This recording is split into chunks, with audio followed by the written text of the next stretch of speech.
Good morning, everyone. Good afternoon or good evening, depending on which part of the world you are watching from. Boy, do I have some surprises in store for you today. It is literally chaos. Chaos going on over here.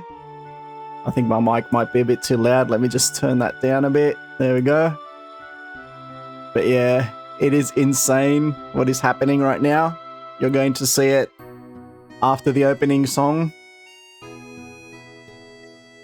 It's just crazy.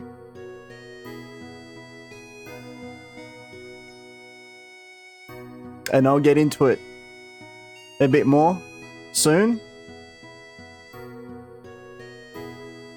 I just wanted to say to everyone, I hope you're well. And it's the last 5 days before Christmas. Wow, are you hyped?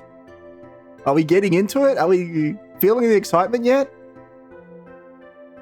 I mean, come on, people. I know maybe it's not like it used to be when we were kids, but still, like, it's Christmas. Woo! And in the spirit of Christmas, hey there, Vianney Fancy. I'm going to put some snow. I'm going to get some snow up in here. There we go. Yay, Santa! Whether you've got stuff going on or whether you're spending Christmas alone, still it's the festive season, it's the holiday season, and you need to get in the mood. You need to be in the mood, sorry. It's like there's no choice.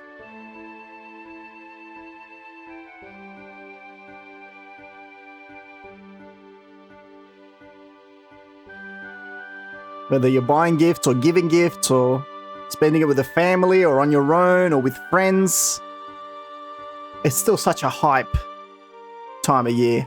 It's like you go out and you see everything decorated, and whether you want to or not, you get in the mood, right? The lights and the trees and the colors everywhere. For me, it's undoubtedly my favorite time of the year. Hey, Vision, how's it going? You have come at just the right time.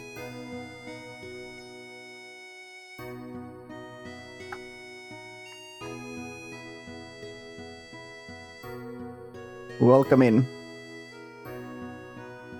All right, now our opening song is just about to come to an end. Our intro song is just about to come to an end, and you're about to see something shocking.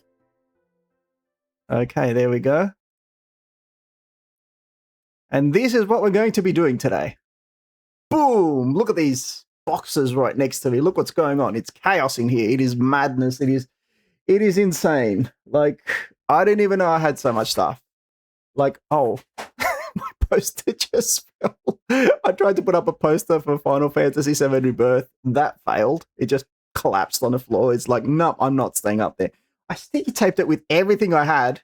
Like, I put tons of sticky tape on it, and it just does not want to stay up there. Anyway, that's something for later. Something I'll have to look into fixing up later. But anyway, this is what we're here for. This huge tower of boxes. There's like 3 big boxes here, believe it or not. First of all, let's get some chill music going on in here before we do anything else. Here we go. All right. Can you hear that? I think you can hear that. I'm going to turn it down on my end because it's like really loud. It's shockingly loud. But yeah. Of course, that one always stays up. You know that one stays up, Vision. But so let me just give you some introduction about what we're going to be doing today. During my time streaming in Athens, I was always like, you know, I left all my games back home. I left all my cool video game stuff because I have a lot.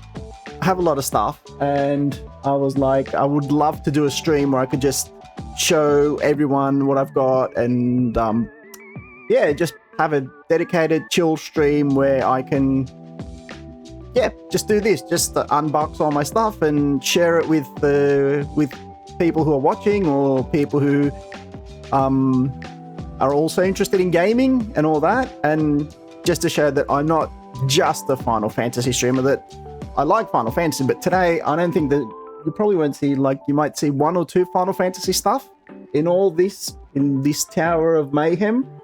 But yeah, I just wanted to do a nice cozy stream like that where we can just sit back, listen to music, and unbox some old games, and maybe talk about who's got this one, who doesn't have that one, and yeah, just share. Also, I can share some memories with you about when and where I bought this game and that game. So yeah, I think it's gonna be a really chill stream. Sounds good. Yeah, definitely sounds good. And I can't wait to get into it because, believe me, there is a lot of stuff here. There's a lot of stuff here that you can't see and I can't see either, because I packed it away literally months ago. I think it was at the start of the year when I packed this all away. I think I was initially planning to have this sent over to Athens, but that didn't really work out. That's why it's all in boxes. Initially, I had it all spread out throughout this area, but when I decided to fly over to Athens, I just packed it all away, and it's been in these boxes ever since. So I thought to myself, well, if I'm going to unpack it again, I might as well do a stream about it where, you know, I could share it with everyone else, and it can be like a nice, fun time. So yeah, let's get to it. And by the way, boy, is it humid over here right now. I don't know if I've said this before, but I've since moved to Sydney, and boy, is it humid.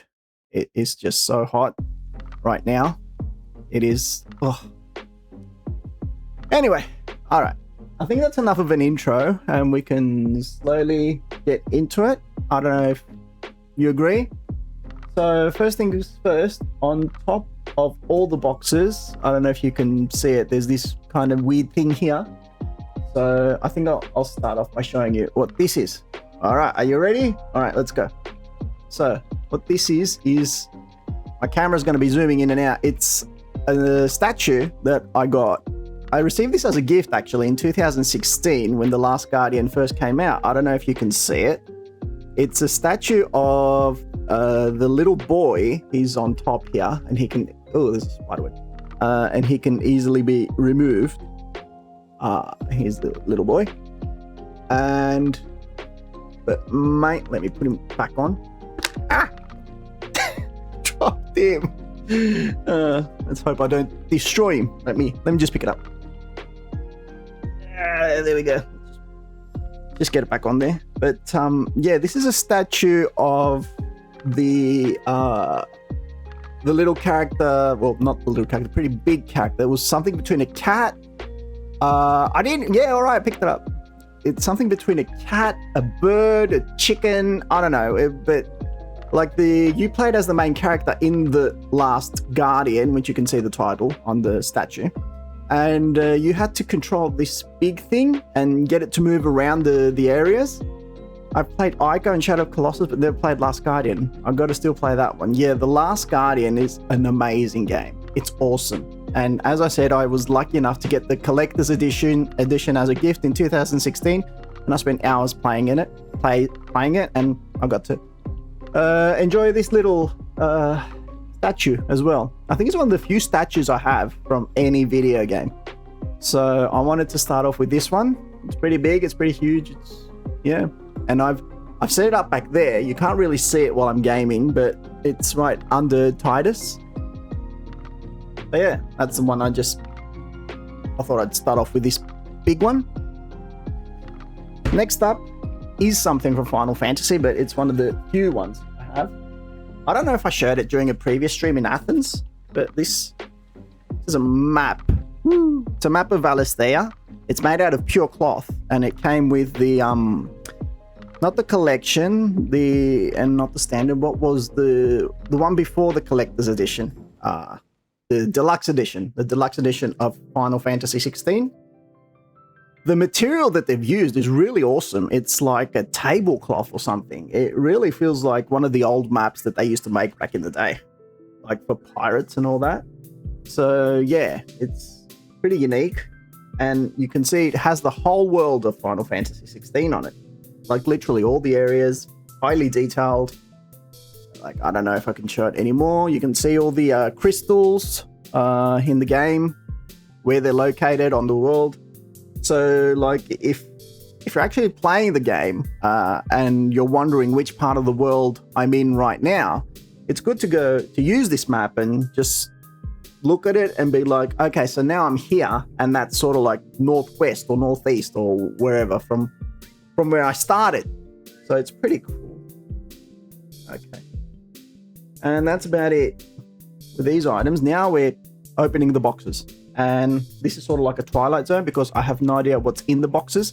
I'm just going to open it up and I'm going to dive in and I'm going to take something and I'm going to be like, oh, so I actually have that. Okay, so the first one is Shadow of the Tomb Raider.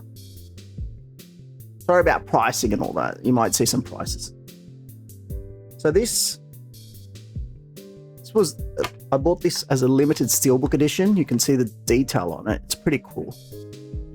I actually played all the Tomb Raider games, and this also has some cards in it. I never opened these, and I wanted to keep them in as good condition as possible, but yeah. I played all the entire trilogy, and you'll see them all during this stream, because I actually remember playing the I got the first one on discount at my local store. What was it called? Tomb Raider Remastered, Legend of Tomb, or something like that. Anyway, the first one in the trilogy, I played that, of the Square Enix Tomb Raider trilogy, and I was like, hey, this game's really cool. It reminds me of Uncharted, and it got me into it. And then they brought out the second one and the third one, and I was like, I have to play them. They look really cool because, as I said, they had elements of Uncharted, and I really liked Uncharted. And so yeah, okay, that's the first one. I'm gonna be dropping them behind me, so because there is literally no room on my desk for all of this madness. What's next? Next is a PS4 game. This is called Catherine Full Body. It's developed by Atlas. It was made by the same people who made Persona and Metaphor ReFantazio. It's a pretty unique game, though. It's pretty talks about relationships and things like that. It actually uses puzzles to explore relationships between men and women, believe it or not. So yeah, pretty cool box. It's a steel book, another one. I have quite a few steel books actually. Yeah, it's got a booklet, which is something I always appreciate. I like it when, for some reason I enjoy it when games have booklets. Persona music's so good. I never played the games before though. Yeah, I know. You should definitely try at least Persona 5. Persona 5 is one of the greatest RPGs that's ever been made, right? And I think a lot of people will agree on that. Like, Persona 5 is tops. Like, I think, I don't know, a lot of people would agree that Persona 5 is one of the highest rated RPGs you'll ever see. Oh, okay. Well, here's one that you'll probably see in most gaming collections, right? Horizon Zero Dawn. It's like, there's not much to say about this one. It's just, oh, right. Okay. So I picked this up in Greece, so you can see the instructions are in Greek. That's funny. But you can play it anywhere nowadays. You buy a game and it's literally universal. So like, yeah, you can see even on the back, some of the instructions are in Greek. I don't know what that third language is. I think it's Macedonian or something, but yeah, it's English, Greek, and some other language. Moving on. Oh, and speaking of Persona, yeah, there you go. Persona. This was the Royal Edition, so actually they released Persona 5. Then it was so successful that people wanted more of it, so then they came up with this. It's called Persona 5 Royal Edition. I got the Steelbook version because I like Steelbooks, and it's all nice and red and gold, and it's got the whole party on the Steelbook. Hey, Psycho, how you been? How's it going? Good to see you. I actually saw a message yesterday on my Discord that you went affiliate. I didn't even know you started streaming, but congratulations. Welcome to the streaming life. How you been? Oh boy. Anyway, I'm just doing a little chill stream today where I'm showing my old games because I'm back in Australia and this is where I've got all my stuff. So yeah, welcome. Anyway, I was just talking about Persona 5, and this is the Steelbook edition of Persona 5 Royal. I also got this on PS4. I have a lot of PS4 games. Yeah, here's the inside of it. Really good, really good. Yeah. And here's the back of it. I cannot tell you how many hours I spent with this one. The difference between Persona 5 and Persona 5 Royal is that Persona 5 Royal had like an extra episode so you got to play even longer. So even more than the 180 plus hours that the original game was, they added another episode, and this took it up to over 100 hours of content. Although, to be honest, I didn't really enjoy the extra content. I heard they are really long games. I played them during COVID. I was lucky enough to bump into Persona 5 during COVID.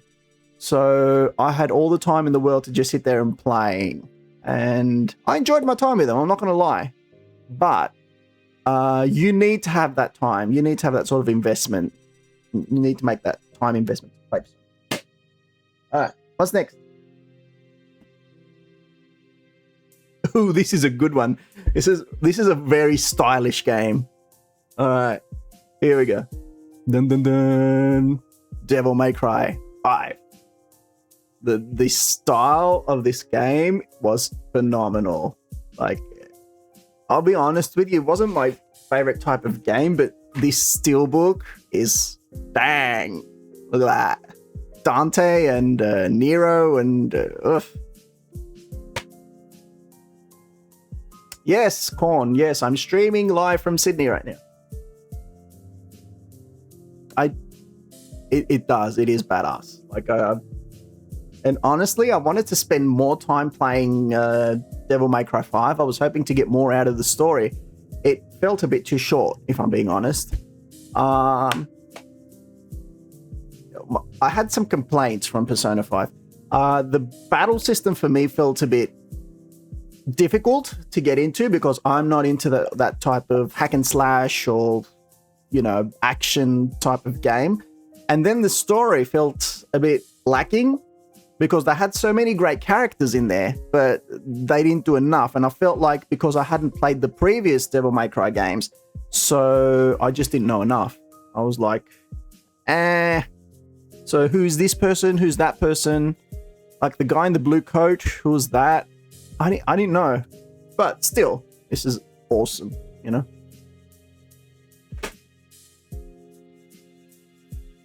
Next is...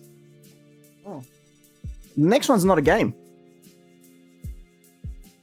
Not even a game. It's this thing for your phone where you can use it as a PS5 controller. It's called Backbone. Let me open it up for you. I hope it's still in there. Do I still have it? Yeah, here it is. Oh, well maintained. Nice job, Alex. Okay, so it's this little thing.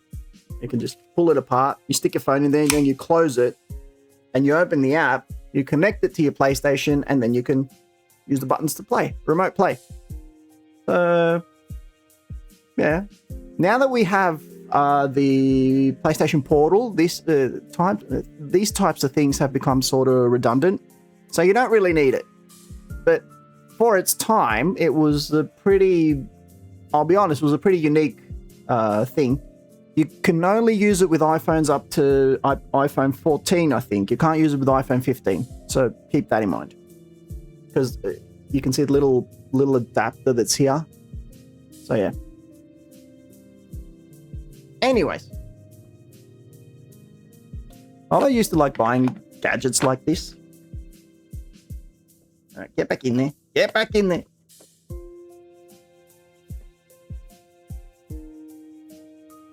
Let's see, what else? What else do we got? All right, you can also play the guessing game. You can also throw names around and try to figure out what I'm going to show next. Oh. Speaking of the PlayStation Portal, here's the box for the PlayStation Portal, but it's not actually in here. It's in my PS5 box. I'm not going to bring that down right now. Days gone. Days gone. All right. I did that to myself, Corn. I did that to myself. All right. What the? I have no idea what's in these boxes. Maybe I should... What's happening? I can't pull anything out. Oh, well, this is just the... this was the box where my controller came from, so, yeah.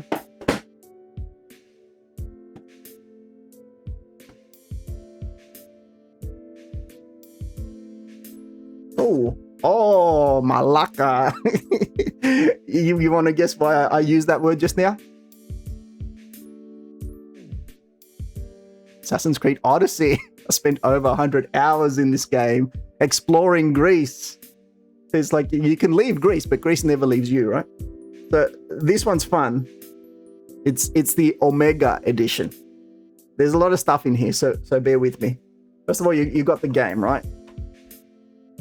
Days gone. I just finished main story a few days ago.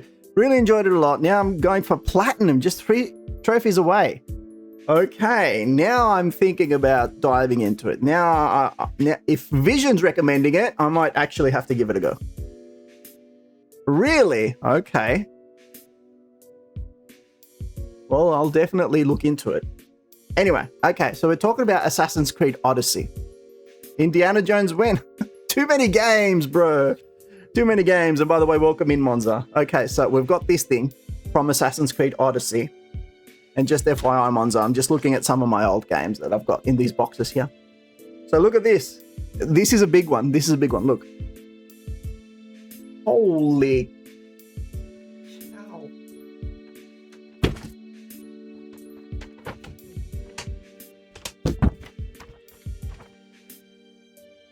If you're wondering what Greece looks like, this is not what Greece looks like. It looks like this a little. This is just the bottom part of Greece. Okay. Yeah, Greece kind of looks like this, but yeah. So they put the islands are wrong. The islands are not here. These are the wrong locations for the islands, but it was, I'd say it was a good attempt. It was a decent attempt. But anyway, yeah, they had this map, and I was sort of impressed. What else did they have? They also had this art book in there. Shows you like different in-game locations, but it also features the depictions of, like, they did really great work showing places and characters. Like, look at that. That's amazing. Like how they used to be in ancient Greece. Pretty good, pretty spot on. Like, I'd imagine that's how it used to be. Like, I wasn't too keen in Greek history, but this one's nice. Look, Attica. I wasn't too keen on Greek history, but from what I used to see in pictures in books, it didn't really look too different from this. So I'd say they did a good job.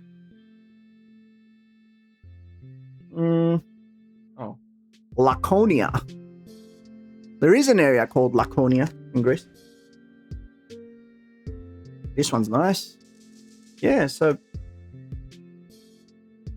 all in all, pretty good work by Ubisoft on creating Assassin's Creed Odyssey. And I enjoyed the stuff that they added in the so-called Omega Edition as well. Yeah. All right, now time to put it back. This is the real struggle. The real struggle isn't getting it out, it's putting it back. Putting it back in the box. Just go back in the box. Although I suppose I could do that after stream. Come on. Come on. Go in. Do not frustrate me any further. There we go. Nice. Next. What else am I going to pull out of this box? PlayStation camera, anyone? Does anyone want this?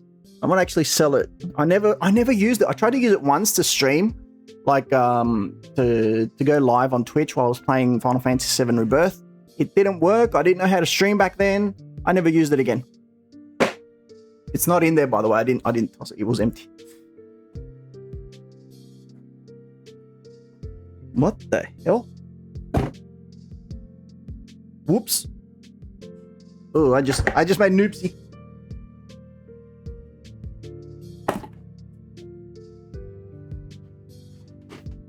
Apologies. All right, let's do this properly. Horizon Forbidden West, the special edition. Come on, camera. Let's see what's in it. Steelbook edition for the game. Pretty rad, right? Pretty awesome.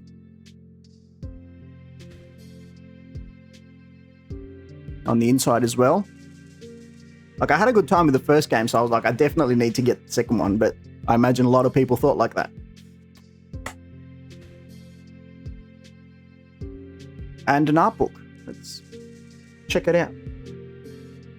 See what's on the inside. Nice. Come on. Nice artwork. Oh, wow. Look at this one.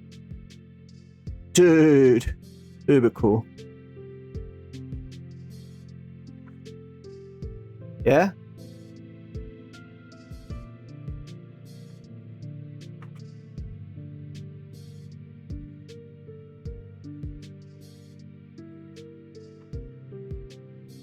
Scars of War.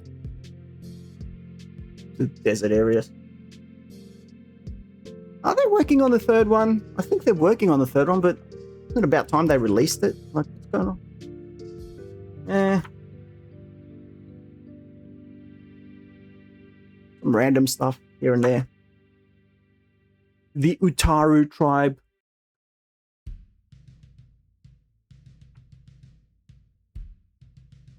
Tenak.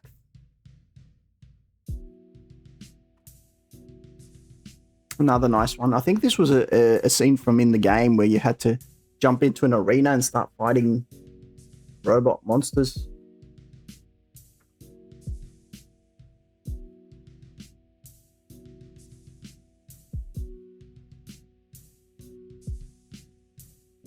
It's beautiful, actually.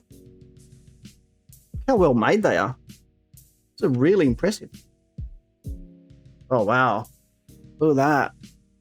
Look at this one. I want to bump into that in the middle of the night. Holy crap.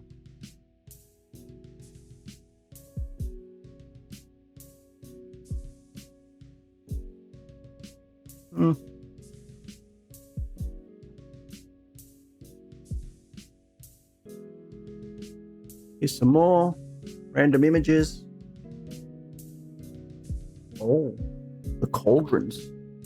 I'm sure you all remember going into one of these and finding a robot dinosaur or two, or a robot croc or something. The machines. Look at that.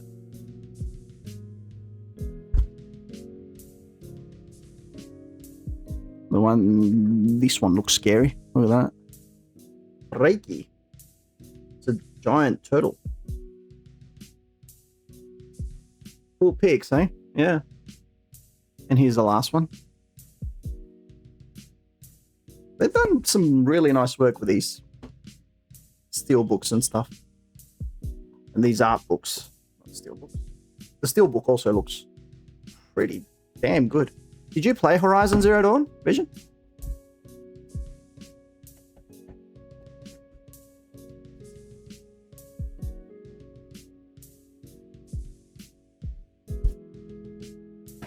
There's one more game in here. Oh, there's a story behind this one. All right. I'm guilty of something here, and I hope the people who gave me this aren't watching. There's a story behind it. First of all, it's the BioShock collection for PS4. So it contains I had a fun time and defeating those robotic creatures in Horizon Zero Dawn. You platinumed it too. Congrats. So here, it has the game 2 times. I don't know why it's 2 times. Hang on. I'm literally opening this for the first time ever, right? Bioshock 2 disc. And what's the other one? Bioshock Infinite disc. Okay, right, that's one. So anyway, so here's the story behind these two.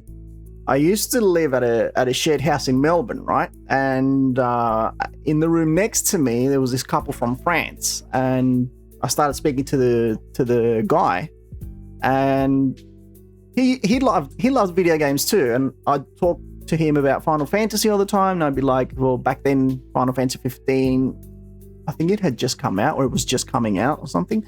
And I told him that, like, you got to play Final Fantasy 15 and all that. And he was like, okay, yeah, but what other types of games have you played? And I said to him, this and that, you know, maybe a bit of Uncharted, maybe some other games. And he asked me, have you played Bioshock? And I said, what's Bioshock? He says to me, oh my God, you haven't played Bioshock? He says, you really need to try it. And I'm like, yeah, okay, whatever. You know, I didn't say whatever. And I just said casually, I'll try it. You know, I'll find it somewhere. I'll give it a go sometime. But he really insisted that, like, I play Bioshock. He said, if you enjoyed Final Fantasy because of the story, you'll really enjoy Bioshock. And I'm like, you know, I'd sort of try and get through it so I could talk about Final Fantasy, you know, I could see he had a passion for these games, and this franchise, but because I didn't know anything about it, I would sort of like try to move the conversation along to something we could both get into, you know. But one day I come home from work and I literally just found this collection at my door, and I'm like, what's this? I thought he had something to do with it, so I went to his room. I knocked on his door, and I'm like, is this yours? And he says, yeah, it's for you. And I'm like, are you serious? You bought me three games? And he says, yes, you have to play Bioshock. Now you have no excuse, he says to me. And I'm like, oh, mate, thank you so much. And I really appreciated the gift. But the thing is, I never actually played it. I never actually played it because, well, I don't know. I don't have any excuse. I just kept finding other games to play, and there were, you know, the backlog just kept getting bigger and bigger. And still to this day, I have not played Bioshock, even though it is right here. And even though I treasure this gift, I appreciated the gift. And yeah, I need to play it. Maybe we'll play it together sometime, and you can see my reactions live. And maybe, you know, because he moved out and we didn't really keep contact. I don't even have his I might have his Facebook, but you know, maybe I could send him my reaction sometime. So yeah, that'd be a nice thing. Oh, welcome back. Sorry, I didn't know you were hit with the ad monster. Okay. Only a couple of things left in the first box.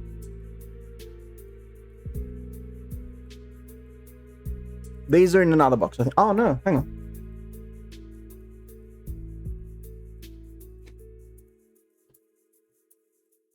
These are actually in here.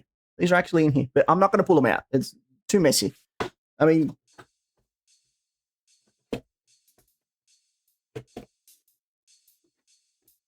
you know what they are. The Pulse headphones.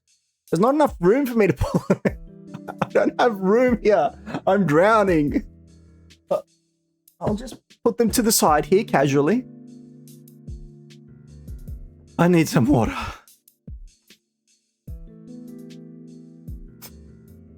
You're not redeeming the hydrates. You're gonna make me drown.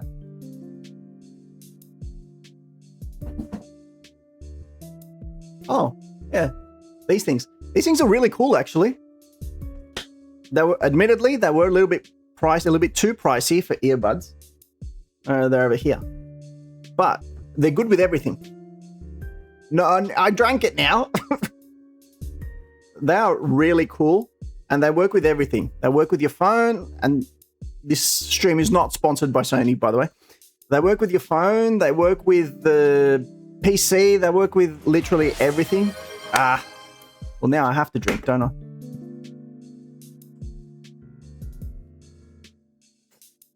Thank you for the hydrate.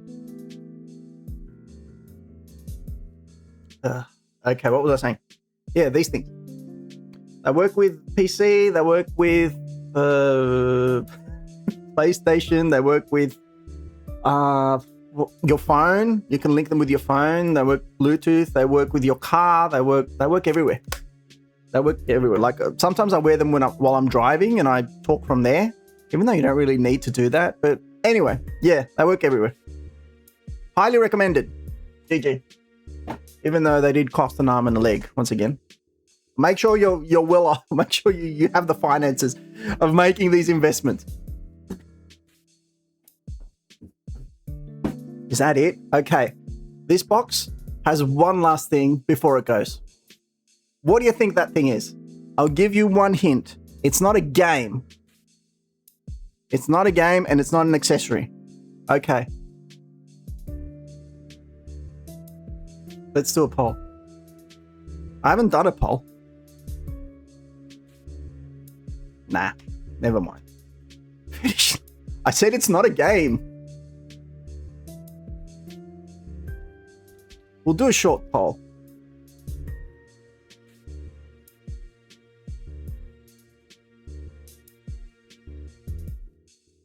How you do? Is this how you do a poll?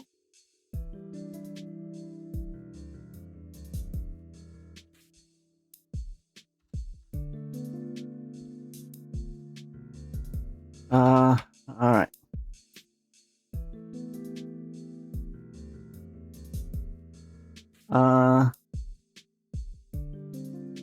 Or what's the one thing?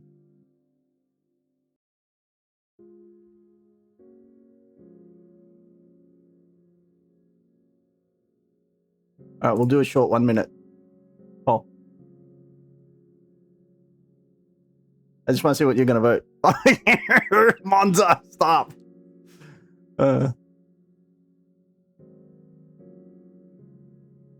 Just for funsies. This poll is for funsies. Doesn't matter. You don't have to vote. What's in the box? What's in the box? You maniac. What is in the box?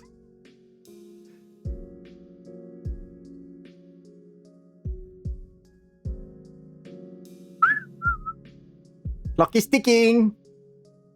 Really? Okay. You're all for nostalgia, aren't you? Okay. Votes are in. Let's see if you're right. Let's wait till it ends. Unfortunately, you are wrong. A PS2. This came all the way from Europe. It followed me. I have not used this. There's... Yep.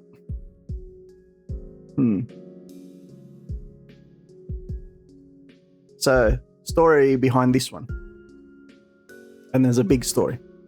So, me and my family were in Greece, we switched houses once or twice.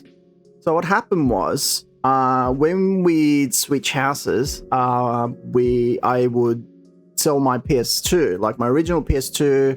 I remember I sold it, but then I wanted to play. There were games that came out like Final Fantasy 12 or Dirge of Cerberus that I really wanted to play. So then I bought another PS2. So then I sold that one as well. And then because, again, we moved houses and I didn't want to keep it, I wasn't using it. So then we moved houses again. And by that time, because the original PS2, I don't know if you remember, was a big one. But then we moved houses again. And then this little one came out. I want to see, one thing I want to check out is if I've got my memory card. Oh, yeah. Oh my God. Look, I still have it. I still have it. Unreal. That's incredible. Yeah, look. I spent hours playing this thing. So when I finally bought this one, I spent hours going back and replaying Final Fantasy 10 and 12, unlocking all the Dark Aeons and reaching Yasmat in Final Fantasy 12. So this one has a lot of miles on it. Let me put it that way. Does anyone remember what this is? Do you know what this is? Oh. have two of them in case you're looking for it. This is crazy. Look, it's got the cable for the controller. Oh my God, I even have the... This is crazy. I didn't know I went this far. Look, I'm about to blow your mind. I've got the booklets. I kept the booklets.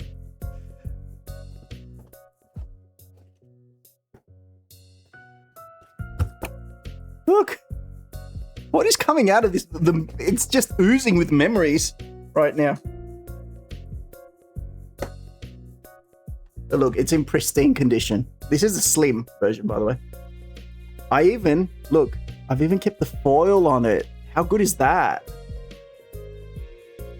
This is in perfect condition. Like, I can plug it in and play it right now. I've got the cables here. I've got everything. I'm impressed with myself because I don't usually maintain my consoles in such good condition, but this PS2 it's Ethernet cable plug. Yeah, hang on. 1, 2, 3. Why do you need 3 of them? And what do you do with this? It does look brand new. Like, I'm really impressed with how well I was able to maintain it. This traveled from Athens to Sydney. AVI cable. Like, what? My God. It's insane. I'd like to check that memory card to see if there's anything in it. I really need to see if I've kept my old save. I think I've kept my old save files in here. There has to be at least 150 hours of both Final Fantasy X and Final Fantasy XII. I'm telling you, I spent hours playing. That was a nice little unboxing. We are not done. We just finished the first box, by the way. Come on, go back in. Now I have to pack everything. This is a nightmare. I'm regretting this stream. Nah, just kidding. I'm actually having so much fun.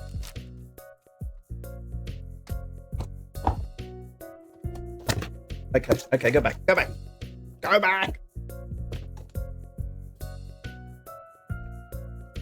I wonder if I sold this. I would never sell it. I like keeping my stuff. But nostalgia stream, yeah, exactly.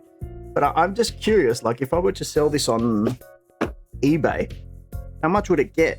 Because it's like brand new.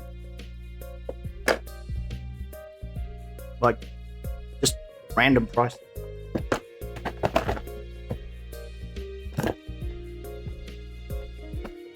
Like, would it get anything, or would I just sell it at base PS2 price? Anyway, okay, my well-maintained PS2. Back in the box. I think that's it. Box number 1, done.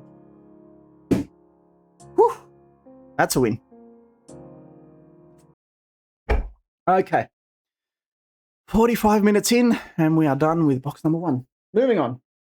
Now I can actually see what I'm unboxing. There's a lot of 300 up to 1,000. Is that all? Oh, that's sad. Because they don't make or sell PS2 anymore, PS2 consoles anymore. So I thought I might be able to get something more for it. Anyway, okay, let's move on. So here I have a case. I got this at in sometime around high school, I think, or maybe a little bit later. The music stopped.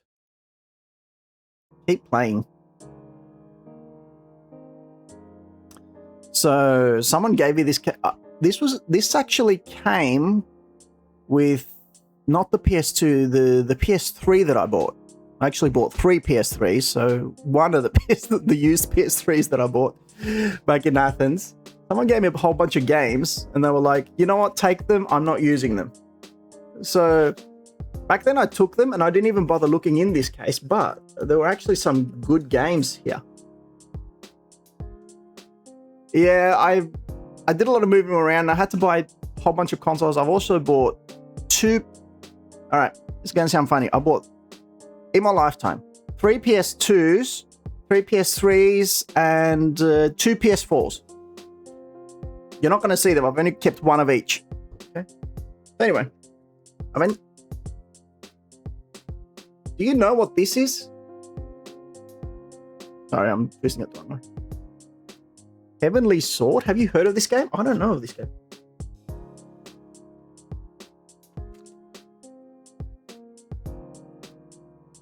And 5 PS Pro. No. I only have the one PS5. Only one PS5. This PS Pro Evolution Soccer 2009. We spent so many nights with my friends playing PlayStation, Pro Evolution and FIFA. Oh my god! And ordering pizzas and.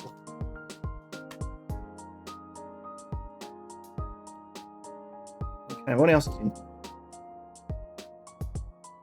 Tekken 6. Anyone?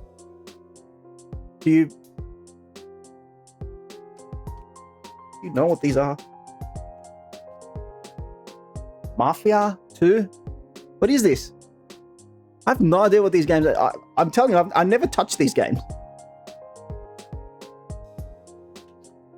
Like, these games have remained in this case ever since I got them. I didn't touch them. What's this? All right, I'm going to show you a game. Let me know if you've heard of it. No idea. Who makes these games? Who plays these games? Who are they for? Grand Theft Auto? Whatever. All right. Okay. Pro Evolution Soccer 2009. Is that Messi? My God, look how young he is. That's crazy. He used to be that young. This is a PC game, by the way.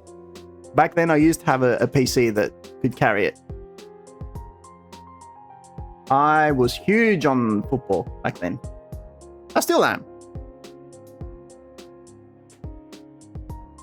What's next?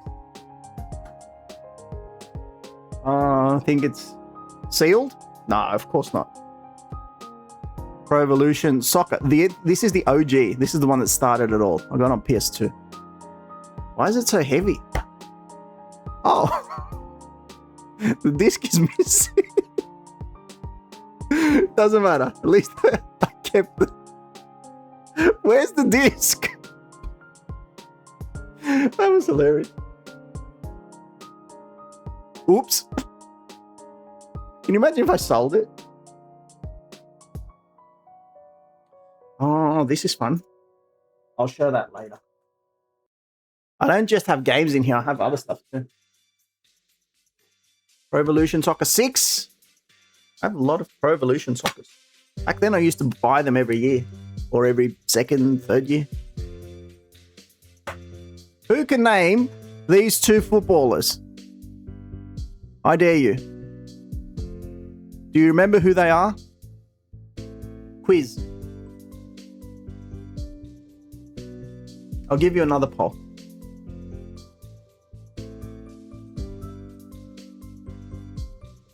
Let's see. Did you get it? Ronaldo and Klose. Yeah, close enough. Nah, you know what? I won't. I think this is the last football game. PS 2010. That's Messi and Torres, Fernando Torres. All right.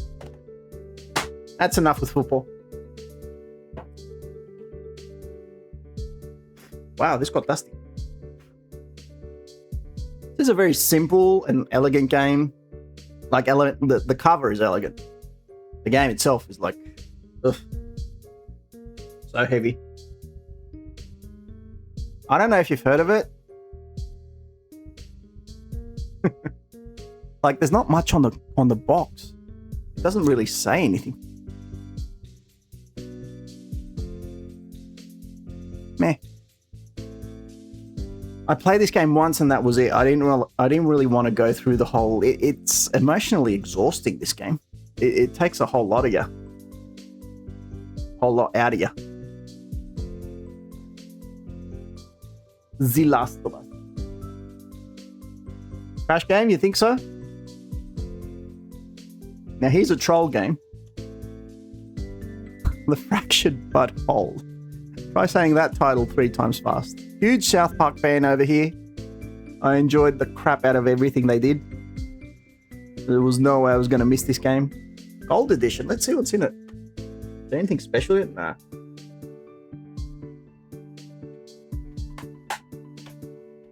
Nah. Now that's a troll game. I know I already showed you one Persona game, but here's another one. Here's the OG Persona 5. Why does this feel broken? Oh, it broke. Dang it. See, that's what happens when you move things around too much. Oh well, at least I've got Persona 5 Golden. Other things. Ghost of Tsushima. Pretty cool game. I did not play Ghost of Yotei.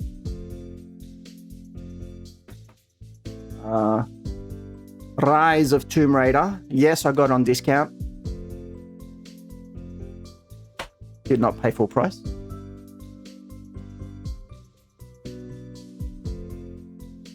This also feels broken.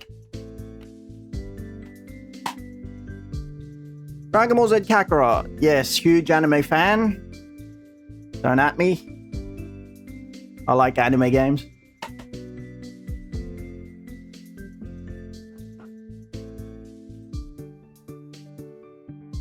Uncharted, the Greek version.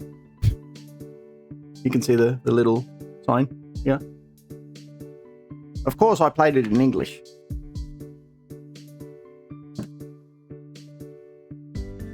More Uncharted. All of the Uncharted.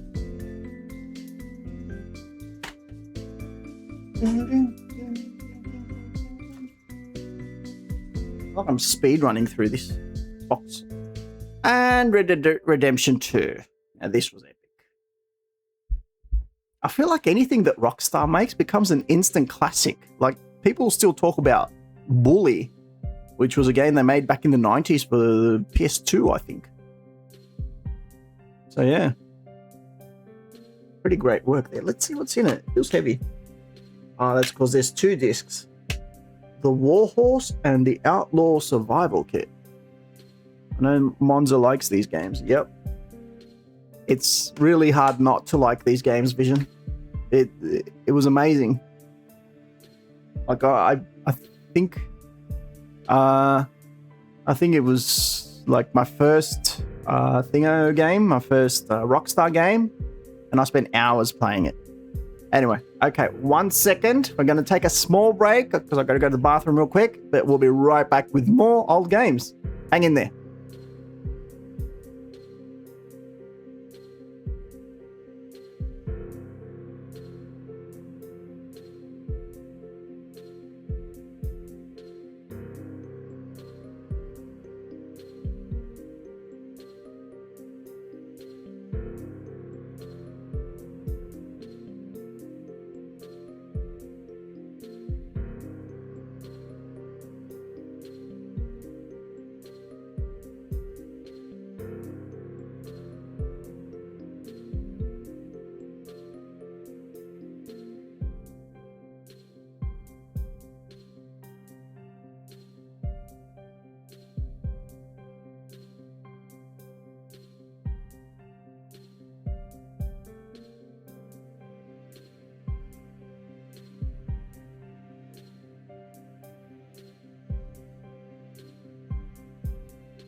Okay, we're back. That didn't take long. Sorry. Just needed to get some stuff out of the way. Okay, where was I? We're talking about Red Dead Redemption 2, but yeah, I was just saying about this one. That we back. I was just saying about it, that like anything Rockstar makes becomes an instant classic. And I remember this was my first Rockstar game, even before Grand Theft Auto 5, even before anything else. And I just like, granted, a lot of my friends played Grand Theft Auto 3 and Grand Theft Auto 4 and other games, but this is the first game I actually bought and played. And I just spent hours and hours and hours with it. And I was like, it can't be that good, can it? It was. The story was good. The gameplay was good. Everything is good. And since then, I went back and I tried Grand Theft Auto 5 because I was actually purposely avoiding Grand Theft Auto. You won't find it here. I don't have it. I have it online. But I was like, this is good too. And since then, I've noticed this trend that anything made by Rockstar is good.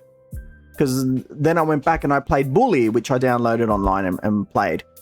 And it's just like, you know, it's like a stamp. This thing here is a stamp of quality, a stamp of authenticity. That's like, this is going to be an experience. It's not just going to be a game. It's going to be an experience. So now I can understand, and I'm also in the same camp of people who are hyped and know that Grand Theft Auto 6 is not just going to be, it's more than a game. It's going to be an experience. It's going to be something that the whole world is waiting for. It's not just gamers, you know, or it's not just people who like drama and stuff. Games like these ones are. Anyway, okay, moving on. Now we're going on to Switch. Switch games. Dragon Quest. This is 3. I don't know if you can see it well. Dragon Quest 3 HD 2D remake. This is Nintendo Switch Sports, which I sometimes play with my family. We have a lot of fun actually playing this. It's got different types of sports that you can use the remote, the controllers to play. Like bowling is fun and tennis is fun. Really? That's your favorite game of all time? Really? I didn't know that. Super Mario Bros. Wonder is really... it was fun. But the thing I don't like about the Switch games, look, it's just empty inside. It's just got the little cartridge here, and that's it. You don't get a booklet, you don't get anything anymore. And back in the day, in the Super Nintendo era, you would get the booklet. I would spend hours reading those books, and I would use them to write stuff down as well. Now it's just empty. 3D Mario World Bowser's Fury.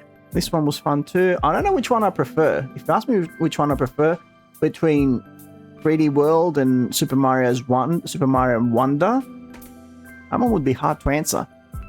But I will say that I will take either of these two compared to Odyssey. That's unfortunate. Too bad they don't do that anymore. I know, right? It's like you want to be able to read stuff, or you want to be able... I mean, I know they're doing it for maybe environmental reasons, so they don't use the plastic to create the booklets, but still, it's like, give us some stuff. Paper Mario and the 1,000-Year Door. Come on, camera. The 1,000-Year Door. Super Mario RPG. I bought a lot of Switch stuff.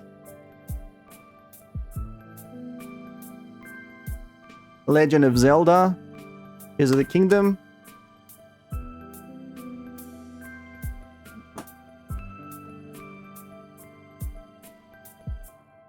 Really? Super Mario Odyssey is one of your favorite games ever. Oh. Now, here's one I never played. I was, after Pokemon Legends Arceus, I was really excited to get back into the whole Pokemon thing, but I went and bought this, and it was broken. You couldn't play it. Honest to God, the game was broken. Like, you'd walk a little bit in the game, and it would glitch out. For me, that's unacceptable. And considering the high quality I've come to expect from Nintendo, that was unacceptable. I was shocked. I dropped it. I started playing it, and then I was like, you know what? I'm not playing this anymore. I'm done. I'm through. Do I even have it?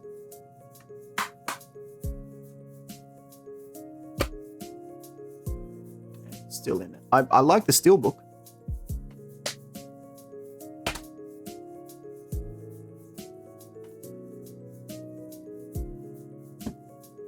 Oh, here's Arceus. I really like this game. This game took me back. Like, I feel like I'm Mario Galaxy on emulator. You're playing Mario Galaxy on emulator. What, this? I was just talking about Pokemon Legends Arceus and how they did such a great job at combining older Pokemon elements with some of the newer stuff. Now, this was a great Pokemon game. This was a great Pokemon game, and they did a great job with this. And honestly, it's what I expect from a modern Pokemon game. And it's making me want to start playing the new Pokemon game. What's it called? Legends ZA? Yeah. And yeah, as I showed you, the game Monza is playing right now on his emulator, Mario Odyssey. Oh, you're playing Mario Galaxy. Oh, sorry, I confused Galaxy with Odyssey. Too much Mario, man. And here's the Breath of the Wild. I mean, you can't own a Switch and not own Breath of the Wild at this point, can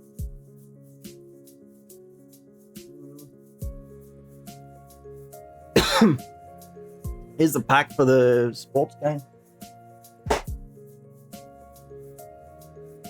Okay, now we have to go through some other stuff. You got ads. Okay, all right. There's some other things we need to go through before we move on to more video games. These are all video game related, of course. Hey, where did the steering go?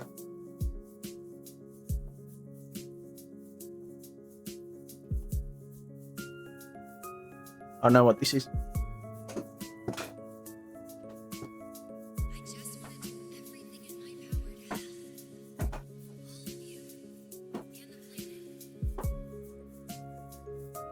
Okay, this is something my friend brought me from Japan? From Florida. They went to Nintendo World in Florida and they brought me this keyring. It's pretty cool.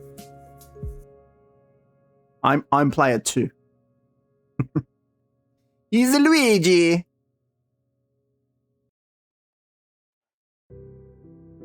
Welcome back, Vision. This is a pin I got from Persona 3 Reload. And I bought Persona 3 Reload. I still haven't opened it. And I'd like to keep it that way. Thanks.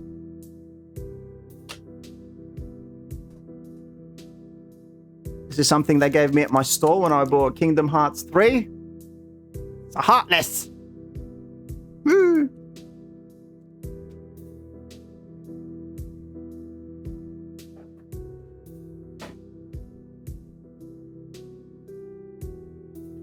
Oh, this one's fun. So here I have a disc for Uncharted 4 A Thief's End. So what happened here is I won this I think I've mentioned this story before on stream. Review copy. No. I was at this gaming event with one of my friends, and this guy who was on stage doing the presentation, he's like, okay, so now I finished my presentation, and if I could get someone to come on stage and sing the Pokemon theme song, we'll give them an award. And I said to my mate who I went to the event with, I said, let's go. And he said to me, are you serious? We're not doing that. I said, come on. Anyway, so we went on stage, we sang the Pokemon theme song, I want to be the very best, like no one ever, and all that. So anyway, after that, he says to us, okay, congratulations, you did it. Go and get your awards. And my friend got a pair of headphones. And they said to me, what else do you want? I said, what do you have? They said, we've got a bunch of video games here. And I'm like, okay, so just give me one of them. And they gave me this. And back then, Uncharted 4 had just released for the PS4, and they gave me this, and I was like, I'm looking at it once or twice, and I'm like, hang on, this has to be a demo. And I'm like, no, it's the full game. I'm like, are you serious? And I spent like 2 weeks playing this just for singing the Pokemon theme song on a stupid stage in front of like 30 people. That's why you put sing mode as ridiculous. No, no, Vision, that's not why I did that. But yeah, that's how I got that. What else? Forspoken. Has anyone played Forspoken? It's a Square Enix game that they made like a few years back. It's a fun game. It was an interesting game. The story was kind of meh. Cringe game. You reckon? I won't argue that with that too much, Monza. Here's another one. Now, I love the story behind Detroit Become Human, and I also loved the fact that in Detroit Become Human, your choices affect the outcome of the story. So it's like if you make this choice, the story goes like that. But if you make that choice, the story goes like that. So I thought it was really unique in how they made it. Well, let me see who made this game. I'm curious.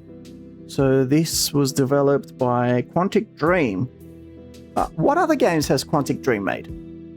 Does anyone know?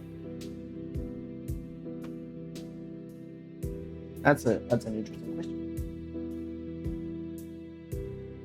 One of my favorite RPGs of all time, Dragon Quest XI and the Echoes of Light, Heavy Rain, and Beyond Two Souls. Aha.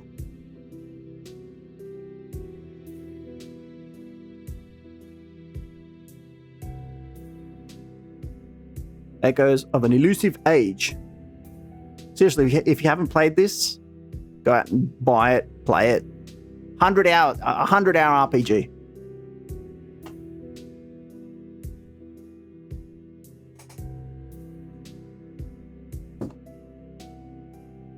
Jedi Fallen Order. Pretty cool. Become a Jedi. What else do you want? See that announcement of that new game? What's it called? The new Star Wars game at the Game Awards? That seems pretty neat.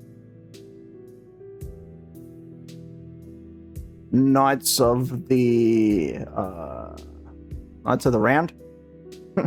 Knights of the Old Republic. Got it. So this new one's called Fall of the Old Republic? Something like that. God of War. Look at that beast. These games are awesome. I think the PS4 had a really good run. Have you played Life is Strange before? If you haven't, it's similar to Detroit, where the player's decisions significantly impact the story outcome. Great game. I've heard of Life is Strange because it was made by Square Enix. So yeah, I heard of it. I know of it. I haven't played it, but I definitely should give it a go.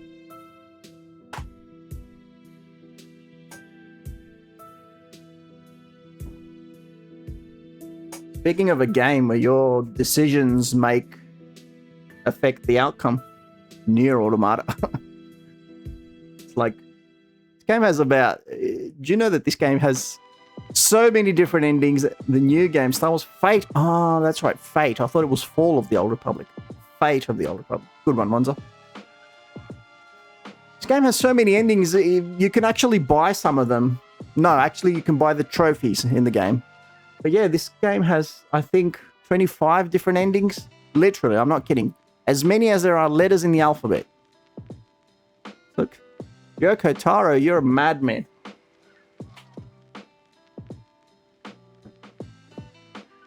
Want more Nier? Nier Replicant. Never heard of that game. Really? You haven't heard of which game, Vision? Haven't heard of Nier? This franchise? Now, Nier Replicant will make you cry. It will make you cry, burning tears of acid. I spent a weekend finishing this game. Initially, it makes no sense. I thought it was nonsense. But when I got to the end of it, I was like, oh, why you gotta do me in like that? It's so bitter. And if you hate your life, play that game.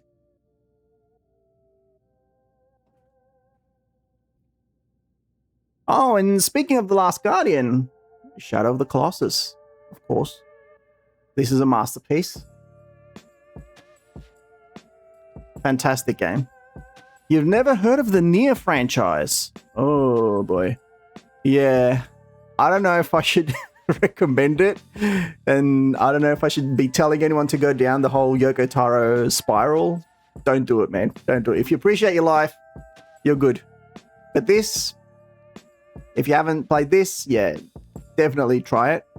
It's an amazing game. It takes a lot of thinking, this one. And Shadow of the Colossus, such an awesome game. I know, right? It's fantastic. Trying to beat each and every one of those huge monsters and then finding out that... Anyway, I won't spoil it. But yeah, great game.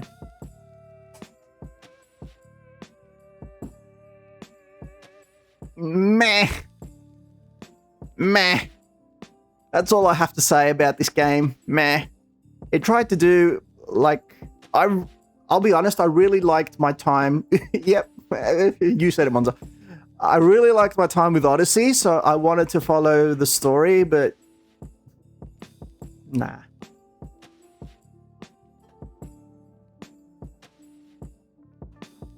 Oh. Well, I mean, you know that we played Death Stranding 2 on this stream, so this is where it all began. The OG Death Stranding.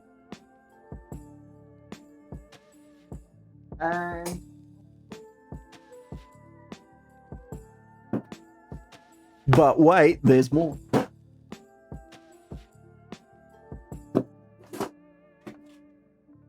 Oh, and here's a wallet that I found. It's not original. It's like just a random $10 Kingdom Hearts 3 wallet, which I have never used, by the way.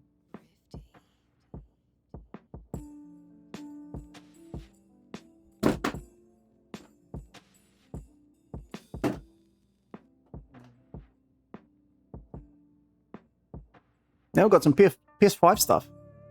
Sonic Generation. Sonic and Shadow Generations.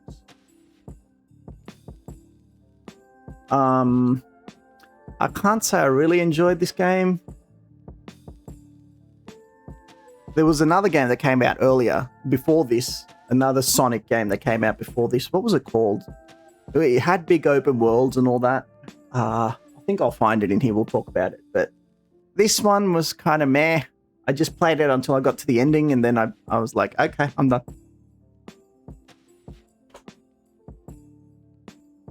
I think you really need to be into the whole Sonic franchise to be able to enjoy Sonic games.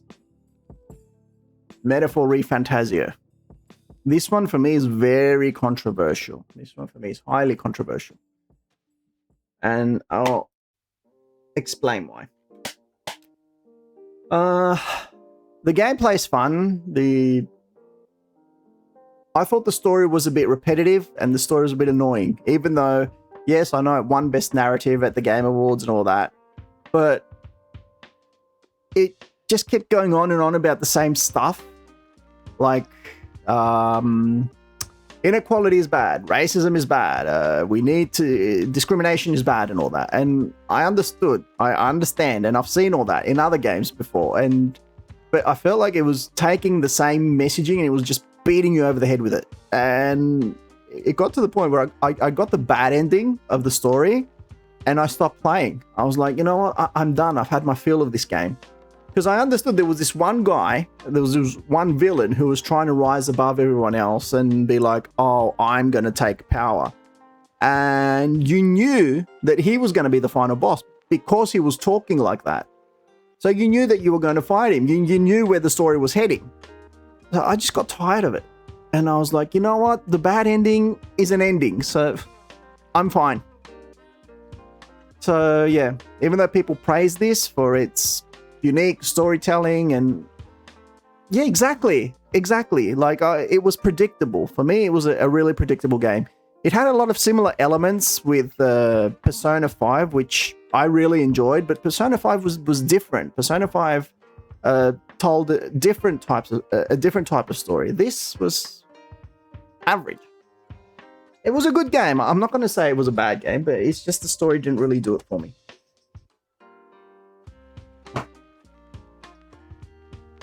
Oh, sorry. More soccer. Football, not soccer. We do not call it soccer on this stream. Now here's excellence. Here's a great game. Now, I was gonna say it looks kind of similar to Persona just by looking at the cover. Boy, yeah, it was. It was the Metaphor ReFantazio was made by the same guys who made Persona. Come on, camera, stop glitching it. Yeah. This I don't really need to say much about God of War Ragnarok. I think you know it for yourselves. You must have played it, and if you haven't played it, go and play it. Like literally, stop watching me. Go find a copy of this and play it. This was like a mind-shattering excellence. Sometimes you just can't find the words to describe how good a game is, right? Like there were literally parts, like I remember that part where you're controlling Atreus and you just keep climbing this wall. You're climbing, and then at some point you reach the top. So this guy grabs you up by the throat or whatever, and you reach and you turn around and you see how far you've gone, and you're just like, oh my god, and you just look at that view, and your mind just stops, and I didn't want to do anything. I just wanted to sit there and enjoy that view. And that was it. Or the other point where you're fighting the Valkyries and you're at some point between worlds where Kratos and Atreus are fighting the Valkyries. Oh, jaw-dropping visuals. Like, literally. This game is astonishing. And then Ragnarok came along. Ooh, boy. More Star Wars stuff. Yeah, this was fun. But this was fun. It was also frustrating. Like, I played it on normal mode. Some of the bosses were kind of frustrating. I did enjoy the mixed mechanics between Tomb Raider, Uncharted, and Assassin's Creed. It was, as a game, it was somewhere in between all of that. It was fun. It was fun to customize your own lightsaber and all that. It's a dream we've all had at some point, right? And I hope they make a third. I think it ended on a bit of a cliffhanger, and I think there's going to be a third part in this series as well. Looking forward to it. So, Cal Kestis' story is not over yet. Hopefully there's more to come. I don't know, maybe on the PS6. They really take that's one thought I was having recently. Developers really like to take their time to create games, don't they? Star Ocean, The Divine Force. I just have this tendency to sort of like run out and buy anything Square Enix makes. Just because I thought I was going to have fun with this. And turns out not so much.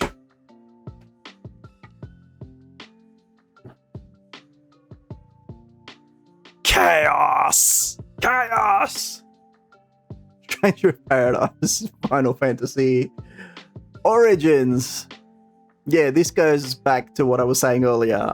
If Square Enix makes like a doggy doo-doo, I'll buy it. Which is not to say that this was that. It was a bit of another Final Fantasy game. I know, but I didn't. The reason why it's in this box is that I didn't even consider it as such. Yeah, shoot, Monza.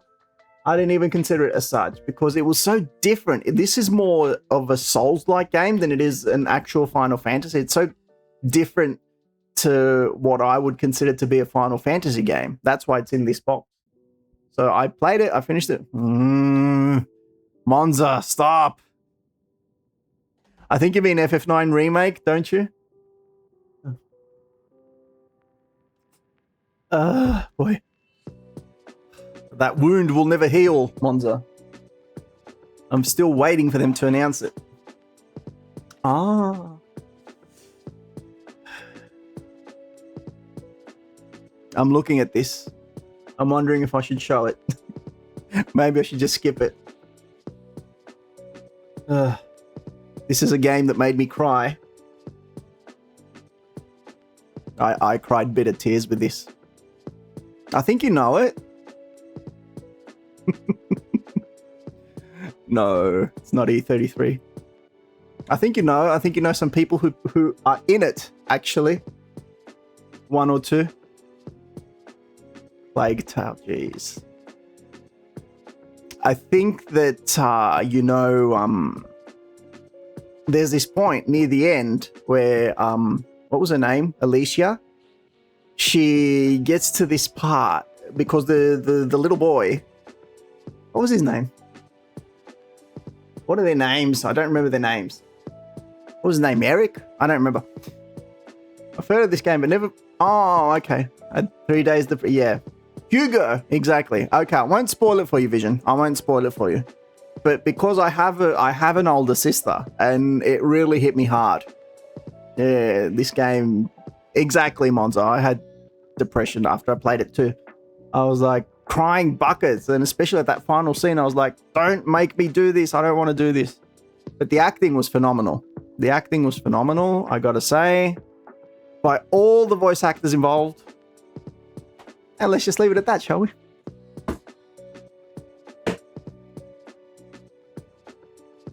Valkyrie Elysium. Guess who made this game? I don't even remember this. I'm finding it difficult to recall what this game was about. Summon Einherjar and unleash devastating combos. Find your humanity and discover the truth behind Ragnarok. Explore a beautiful fantasy world on the brink of ruin. Does anyone remember this? Does anyone know what this is about? Jeez. I've been funding them well.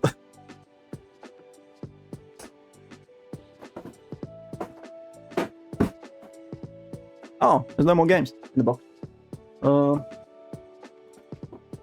There's some other stuff here.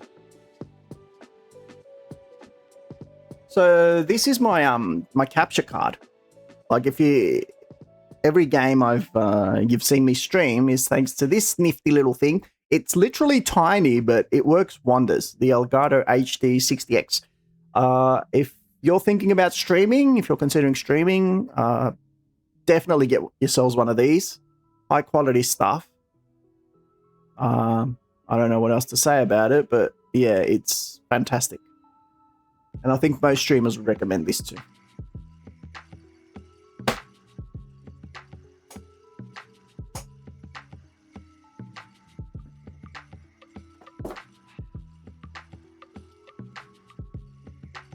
Found something from Bravely Default 2. I've never played Bravely Default 2. What the heck is this doing here? I don't know what Bravely Default is. Why am I finding stuff from games I've never played? What's going on? Go away.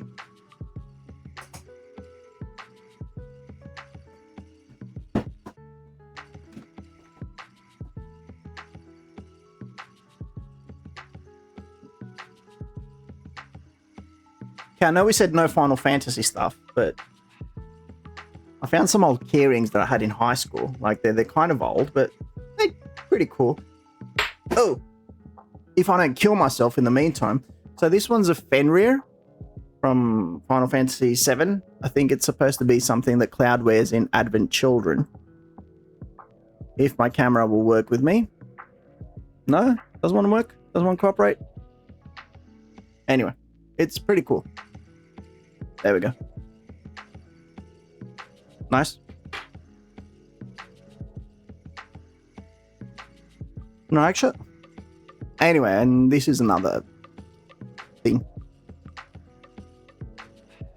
I think actually this one's the Fenrir. I don't know what the other one that I showed you earlier was. That's it. Yeah, they are. They are pretty cool. Nice design. So this is a DualSense 4, but a DualShock 4, but there's nothing in it. So, yeah. And this is an awesome gift I got a couple of I got it last year. It's called the Freestyle. It's from Samsung. Do you know what this is? Have you heard of the Freestyle? Okay, got to take some stuff out before I can actually show you the thing. The thing.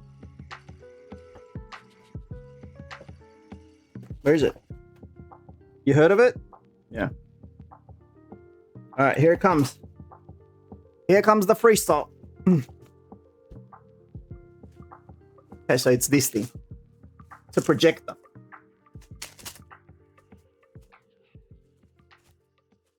I received it last year. I haven't really had much of a chance to use it though, even though I'd love to. But you can use it anywhere. You can use it anywhere. It connects to the internet wirelessly. It has built-in Wi-Fi. Look at it. It's a monster. This thing is a beast. You can take it out camping and you can literally, it projects the image on the wall.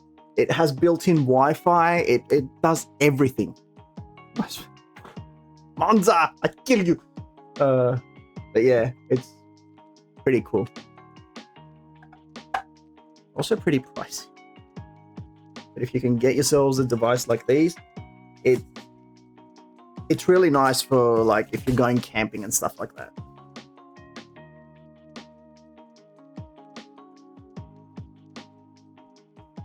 And I think we're done with box number 2. I think we covered box number 2 pretty quickly.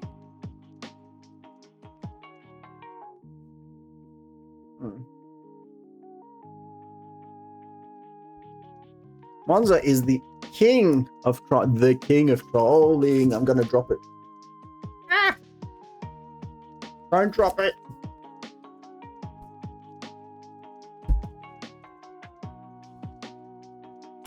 Don't drop it. You can't afford another one.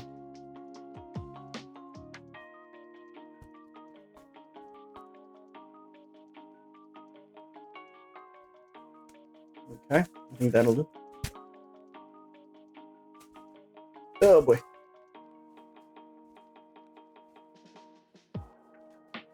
So yeah, this is kept for special occasion. I was wondering if I could use this to stream, like if I go somewhere overseas or something. I could take this and maybe I could use this to stream. Go back in. Yeah, it's pretty chill.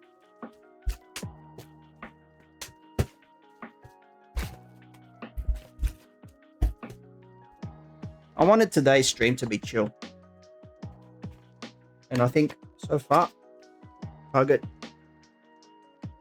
achieved. It's not going to work. Anyone? Save for later. I had everything very neatly.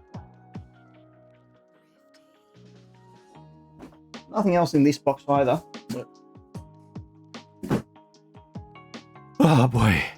I'm exhausted. Box number 3. It's time for box number 3. We made it.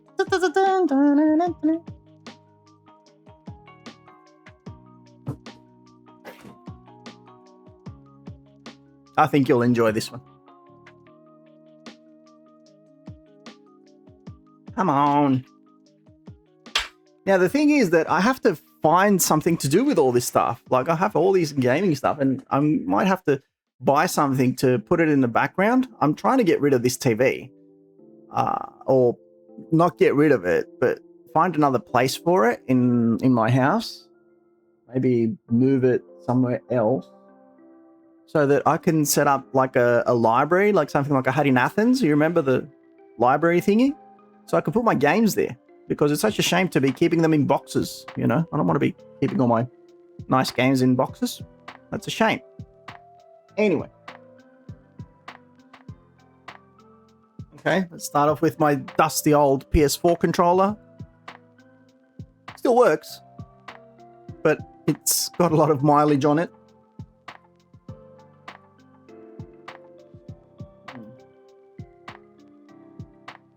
Here's some manga, if you want to read.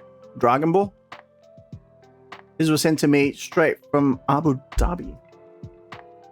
These are the first chapters of Dragon Ball Z. I was trying to start a manga collection, but I don't know. Somewhere along the way, that plan went south. Went out the window.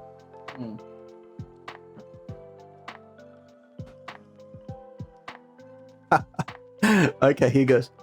So, here we have Kingdom Hearts. I think this is 1.5 HT remix. Camera is really tripping out. There we go. 1.5 HD remix. What a title. I've run out of space. I've officially run out of space. Yeah.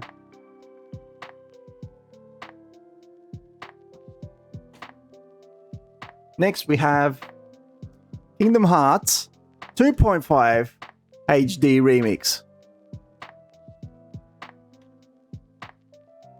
Sorry, I didn't show you the back. Look at Sora posing like a boss.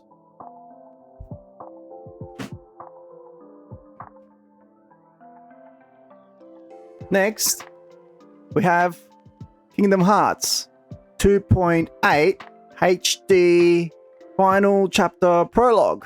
That's a title.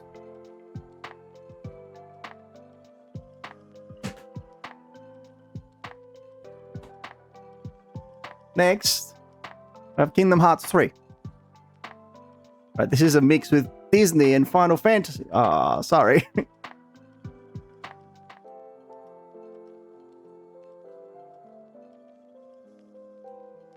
I like the back. Sora's more grown up, more adult. He's like...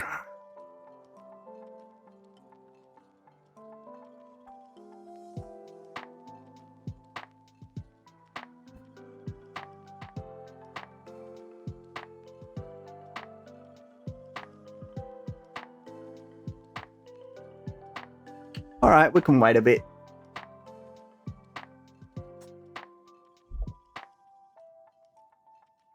I'm swimming in video games.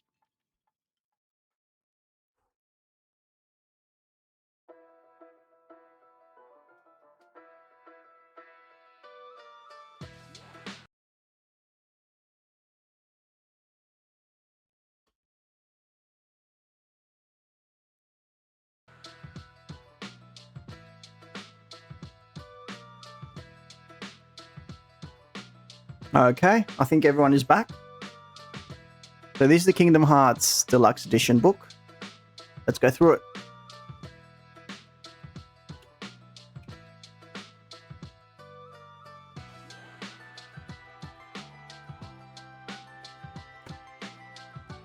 Welcome back.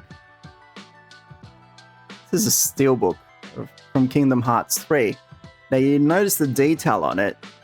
First of all, it's got this nice little Kingdom Hearts sign, but it's got the hearts and the crowns and the keys.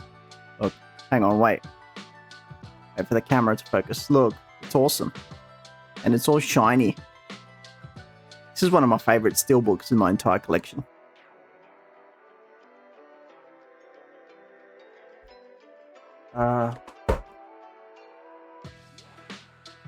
Also in here is a pin. Sora. Yep. He's wearing a crown. And what else do we have? This is a nice image. It's an art book. The art book includes a message from Tetsuya Nomura. Let's see if I can show you the message. Can you read it? Can you see that?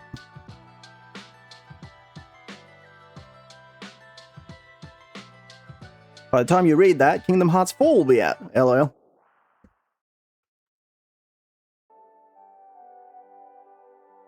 Shows you. Here it shows you how the story goes from all the games, which is totally not complicated. Good to have a lot of... thanks, Vision. Here are all the protagonists. Riku's my favorite. I think Riku and... Oh my god, what's the red guy's name? What's the guy with the red hair's name? Come on. Got it memorized. The guy that says got it memorized. What's that guy's name? Help me. I forget. haven't played Kingdom Hearts in so long.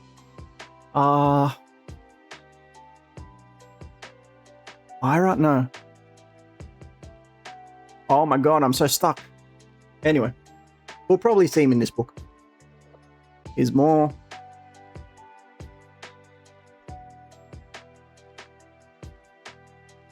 Organization 13. I don't know why this game gets so much hate. I had so much fun playing and exploring the different worlds, like the toy box from Toy Story. Like, honestly, Kingdom Hearts 3 was an experience. Monstropolis, look at the designs. They're sick. They did a heck of a job on this game. How realistic they are in Pirates of the Caribbean. Dude. Yep. You sure do. Or this one, I don't remember what. Hero something.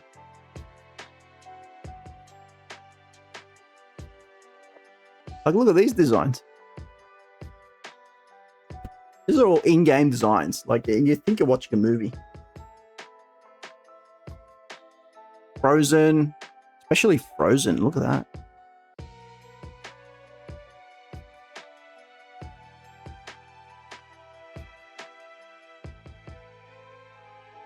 Here's some more here. There's Pete. Old Pete. I think the rest is just concept art from enemies and stuff. I haven't been through this steelbook for a long time. Oh, look at the Keyblades. Look at all the different Keyblades that you get.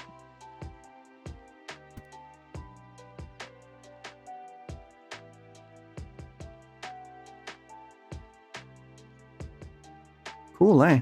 I think that, no, this last one. I think that's the Ultima blade. I think. I'm not positive.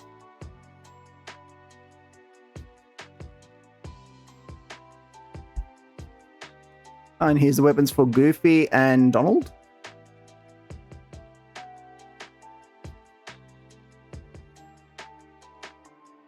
And some of the attractions you can use as weapons during the game. I should actually make these rides at Disney World. And that's about it. Pretty cool art book, right? So that's about all there is in this collector's edition. In this, wasn't a collector's edition, it was a deluxe edition. How many players can you play in Kingdom Hearts? You mean how many characters you can control, or how many players can play at the same time?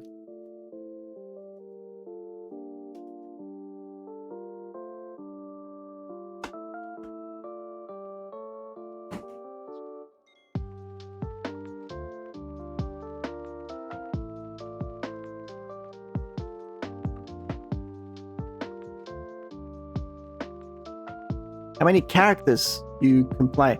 Well, it depends on the game, but usually you just control Sora, and then depending on well, it depends on the game actually. In mainline Kingdom Hearts games like Kingdom Hearts 1, 2, and 3, you just control Sora, and then depending on how the story's going, you might be able to control others like Riku or King Mickey at times, and stuff like that.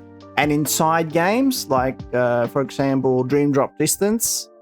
Dream Drop Distance you play as Mickey, but Born by Sleep, or is that how it's called? Hang on.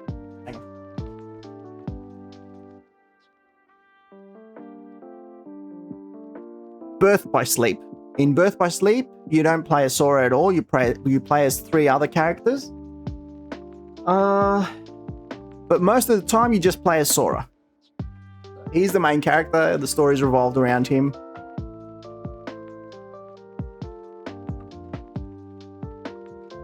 Anyway.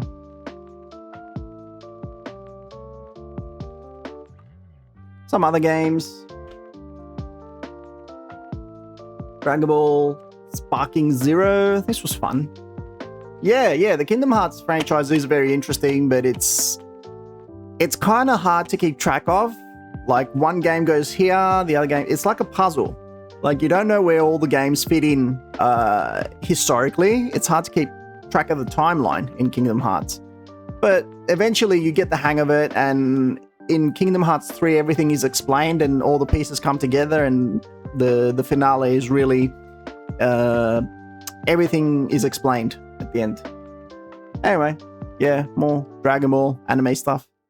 You're going to see a lot of anime stuff in this box. 2024 Game Awards winner, Astrobot. Woo! Astrobot. I am the Astrobot. Here's Persona 3 Reloaded, which is the remastered version of Persona 3. And here's the Sonic game I was talking about earlier, Frontiers. I actually really had fun with this game. Although after some point they added some DLC where you could play as other characters like Knuckles and Tails and Amy, and they literally made it impossible to play. Like you would reach, like, I felt like it was underdeveloped, the DLC, because you would actually try to reach certain areas and then you would try to land on them, but you know, Sonic being Sonic, this being a Sonic game, it was really fast, so you only had one opportunity to land at a very specific spot, and you'd go to land on that spot and it would just hollow out and it would just drop you down, and it would be like, but I'm doing this correctly, why is the game not working, why is it glitching out? So it just felt like the DLC needed more time in the oven, but the base game was amazing because it felt less like a Sonic game and more like an action game. So really nice, open world, different areas. Of course, it had your traditional Sonic stages where you're just running around trying to reach the goal as quickly as possible. So it included those types of stages, but it also gave you like action elements, like Sonic could do different types of...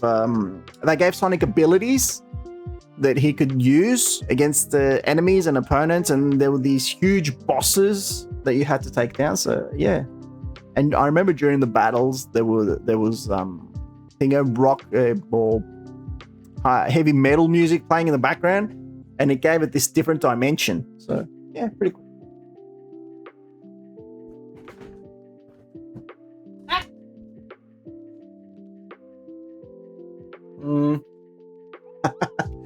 Here's a funny one. Gotham Knights. I never played it. It's still in its package. It's fresh. Because I got it and I saw the reviews. I saw everything that was going on online. And I was like, oh, I've made a mistake. I made a very bad... You played Gotham Knights? Oh, poor Vision. No, honestly, was it good? Was it worth anything? Because I was seeing it was pretty fun, interesting story too, really. I saw all the hatred that was going on online. It was from so many different people, and I was like, I've made a terrible mistake. It made me not want to play it, honestly. Look, I'm trying to get it out. It won't come out. It's brand new. Wasn't the best Batman. Yeah, exactly. I've heard that compared to Arkham Knights, it's pretty bad. Admittedly, I was heavily influenced by the internet. I can't get it out. It's a steelbook, but I can't get it out. It's stuck. And yeah, Arkham Knight is great. I would like to play. I should play Arkham Knight at some point. Ah, there we go. Yeah, see, this is pretty rad. Like,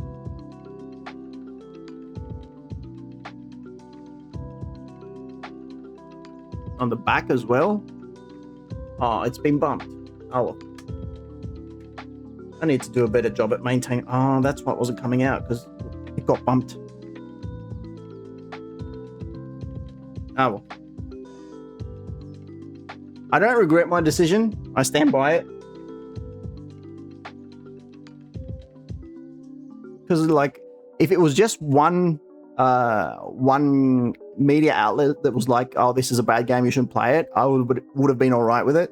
But literally everyone online was coming out saying this is bad, like, stay away from it. And then I had already bought it, but I saw the media outrage and I was like, okay, maybe I shouldn't. So now this is a good game. Hogwarts Legacy. even though there's a lot of noise around it. But yeah, did you see the other day it sold over 40 million copies? That is insane for any type of video game, not just a Hogwarts game. Like, I know it's Harry Potter and all that, but still insane. Do I think it was worth it? Yes. This was so much fun, like unlocking the different spell. Hogwarts Legacy, another great game, I know, right? Unlocking different spells, and the story was quite engaging as well. Everything seemed pretty, yeah, it was really fun, really engaging. The visuals were stunning. Like, it actually made you feel that you're part of Hogwarts. Hogwarts? Am I saying that correctly? Hogwarts? The Deerfield Chronicle, you probably have no idea what this is about. I don't really remember much of it. But guess who made it? Support Square Enix. No, in all honesty, it was a fun tactical game. I remember Deerfield. It was a fun tactical game. Ratchet and Clank. This was the first PS5 game to come out, and I was like, well, I'm not really using my PS5 for anything, so I might as well buy it. Might as well give it a shot. And it ended up being pretty okay. Ended up being pretty fun, pretty innovative. I will say this about Ratchet and Clank. It made extremely good use of the DualSense controller. It was really fun, really innovative in that way. Other than that, story and all that, it seemed like it was a bit of a kid's game. Like, you could tell it was made for kids. Each their own, I guess. Tales of Arise. Right now I'm playing Tales of Vesperia. If you yeah, you're saying it right? Cool. Thanks, Vision.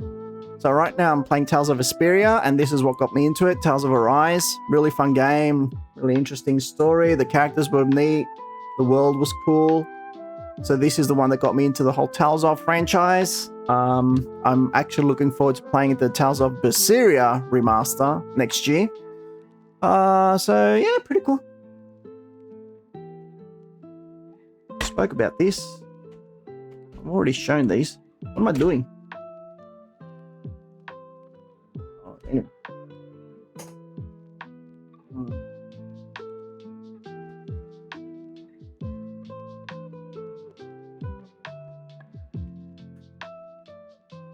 Oh yeah, so you already saw Tricker. Here's The Last Guardian. This came in the collector's edition box. I know, music's pretty chill, eh?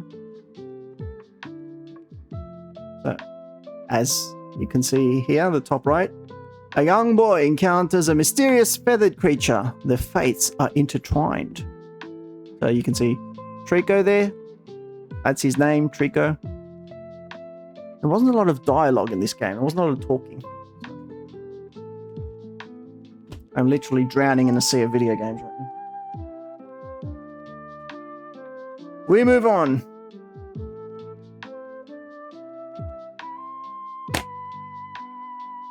Okay. So first we've got FIFA 14. More Messi going around. I am a big Messi fan, by the way. And now we've got Naruto Ultimate Ninja Storm. Naruto Ultimate Ninja Storm 2. Naruto Ultimate Ninja Storm Generations. Naruto Ultimate Ninja Storm 3. Naruto Ultimate Ninja Storm Revolution. Naruto Ultimate Ninja Storm 4. I kind of like that franchise. If you can't tell, I was kind of into it back in the day.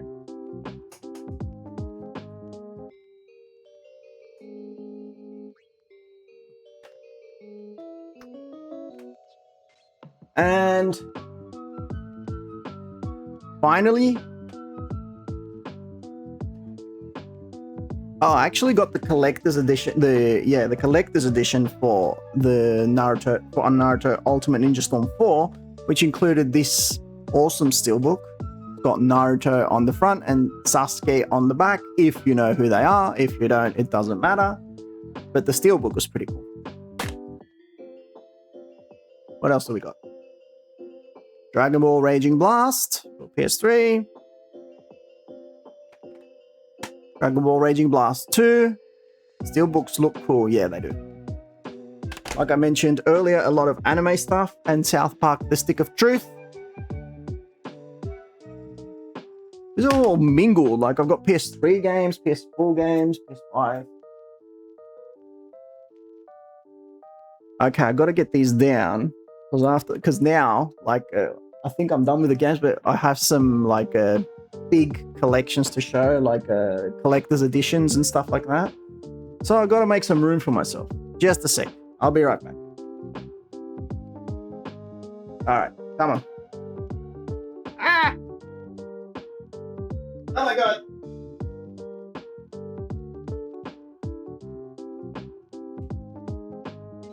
Oh my god. Freaking keyrings flying all over. Oh, what did I break?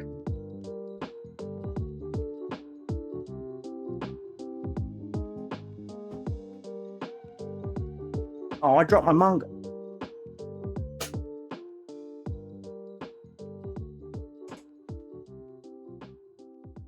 Jeez. Destroying everything. This is madness.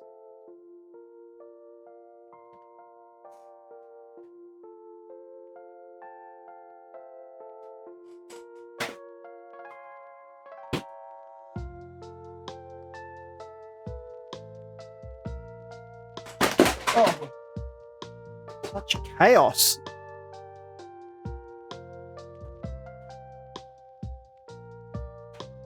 It's a good thing I have a mattress behind me and I can just put them on there. Otherwise...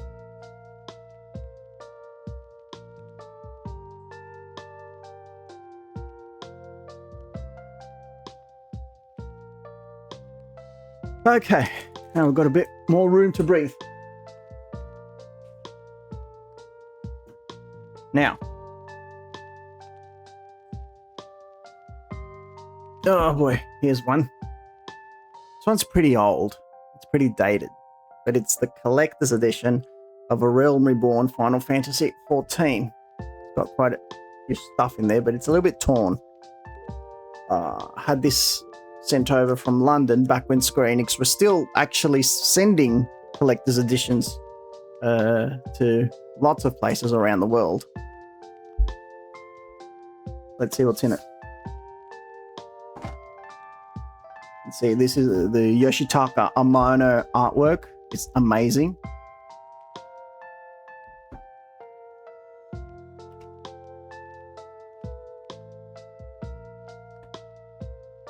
It includes...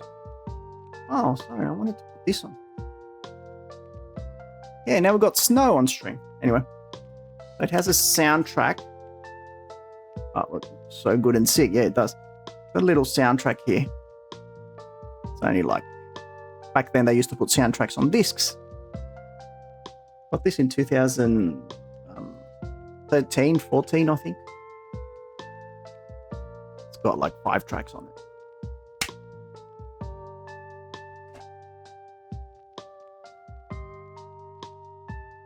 For some reason, I have a copy of Stormblood in it. This did not come with the collector's edition. Some cards which I haven't opened. I like to maintain them.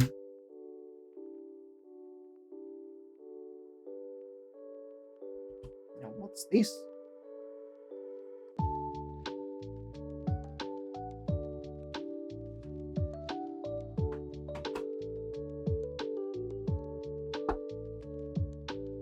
There's a little thing here that you...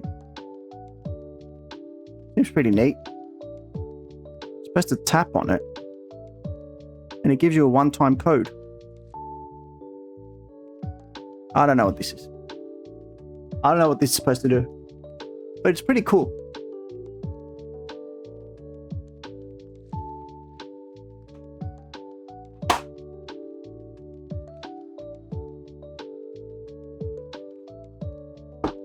And finally, a book of Eorzea.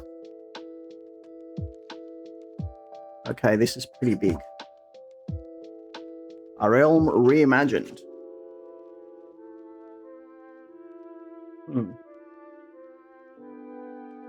So here's the team. that worked on A Realm Reborn, on the art of A Realm Reborn. You can see everyone.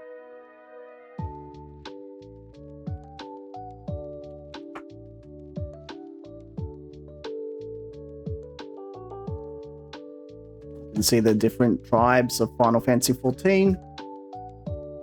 Back then, there were only 5 different races, unlike today when there's about 100. And you can see the different jobs here. I started off as a gladiator. And later I became a paladin. Different types of artwork.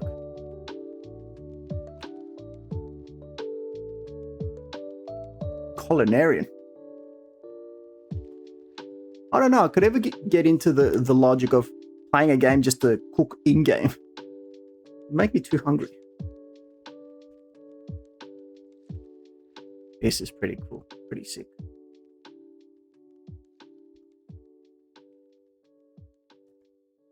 The warrior and the monk.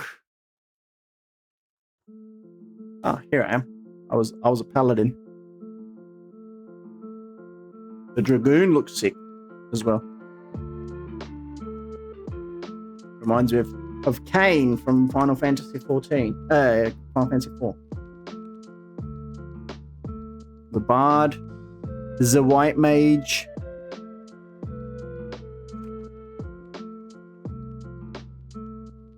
Black mage, summoner. And the scholar. Now let's look at some of the areas. Oh, nice. Limsa Lominsa.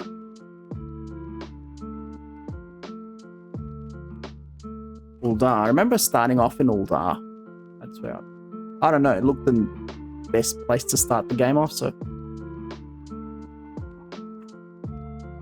And Gridania is the kind of foresty area where all the mages picked off from. Different places around Eorzea, which is the world of Final Fantasy XIV. Or one of the worlds. I like how they have a book of all the artwork. So cool. Yeah, I know, right? It's sick. Ishgard. I like this. Come on, burn. See, some of these areas, it's pretty interesting because some of these areas you weren't able to access until way later on in the game. Like Kurthus and Ala Mhigo, you couldn't go to these areas in A Realm Reborn, so it just shows that they were already thinking ahead. Like, it took years to visit some of these areas.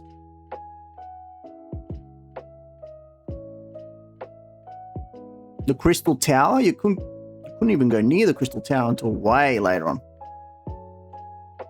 The Binding Call you could go to, but that was like end-game content. Lots of enemies. Geez, look at all these designs. Stuff that they go through, me.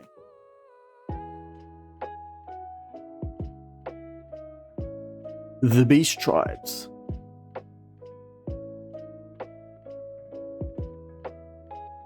The Beast Tribes were connected to the different primals, which is what you call summons in Final Fantasy XIV. Like Odin and Bahamut. Look how sick Bahamut looks. Bahamut's best summon. He's my favorite summon in all of the games. You got Ifrit and Garuda and Levi and Titan.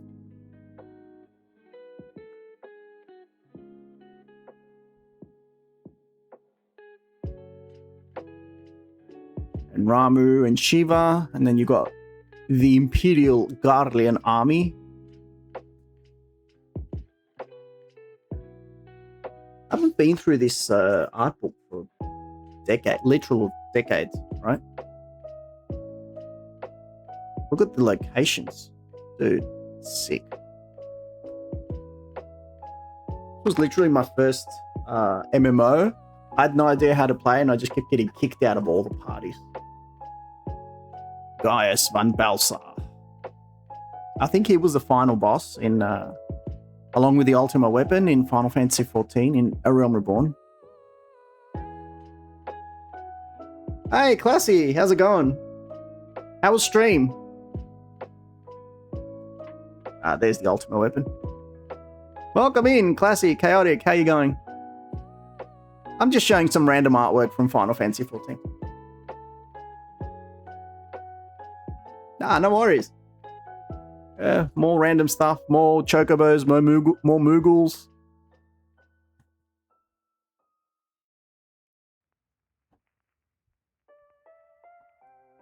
Houses and airships.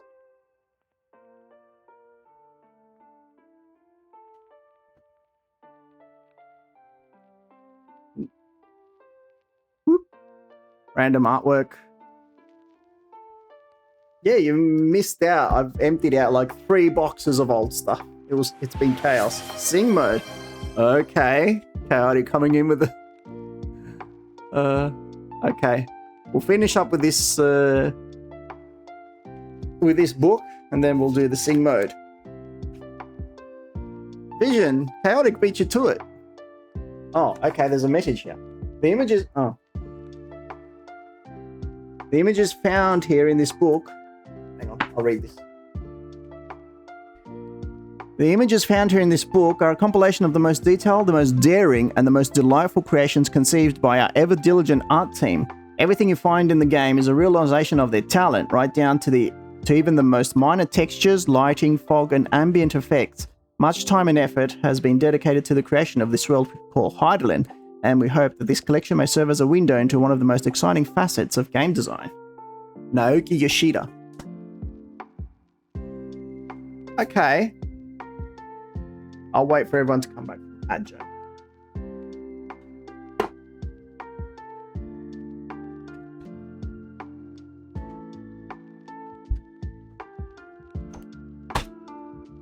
Let's just pack everything back.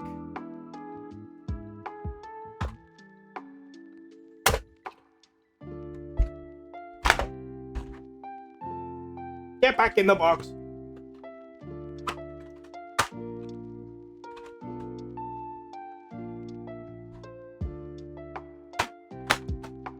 I see you have returned just in time for the performance to begin.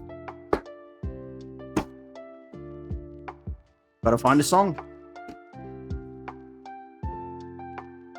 Just packing this away. All right, let's find a song for you. Not this song.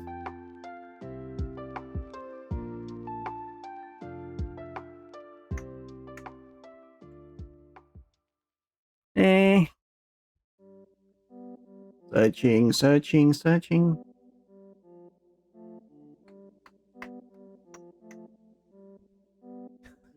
Oh, God. Okay, I found one. You're not going to like it.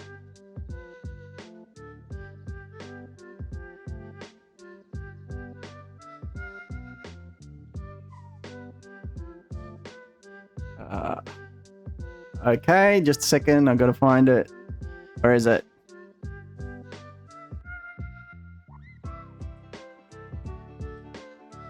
Yep.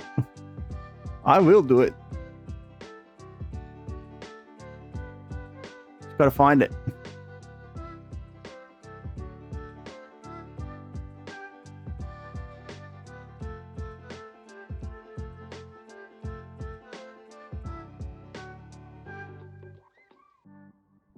All right, let me just mute them and just turn the music down from over here. So you're not...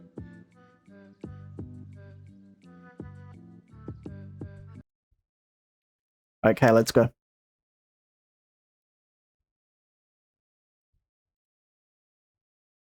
Oh, no lyrics.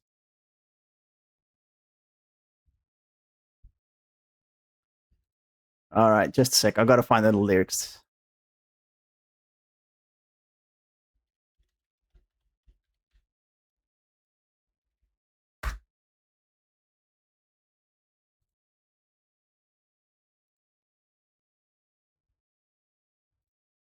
Can you hear that?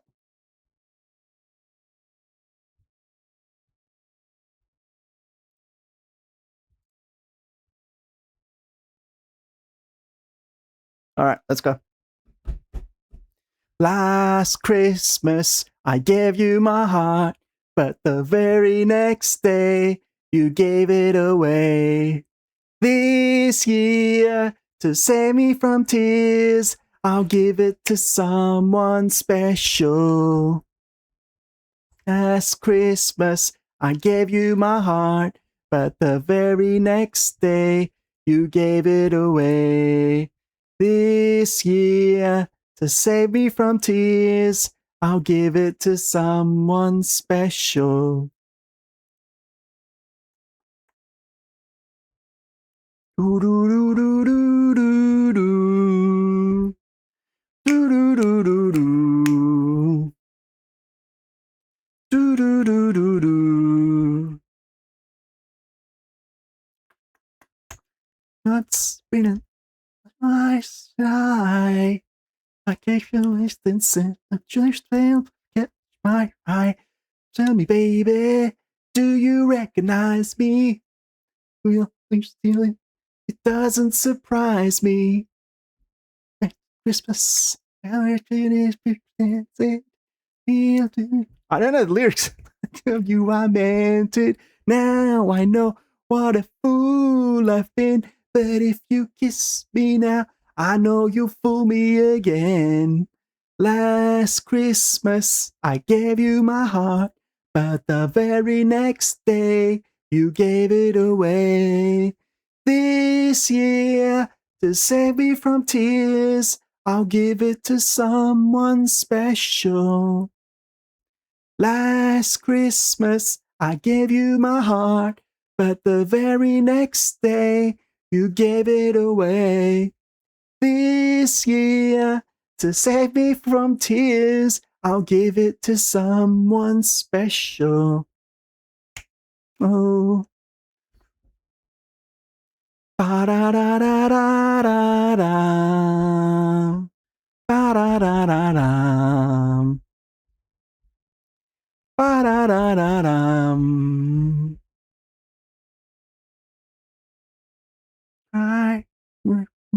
When I spend time to die, it's night from you, and it's down in my eyes.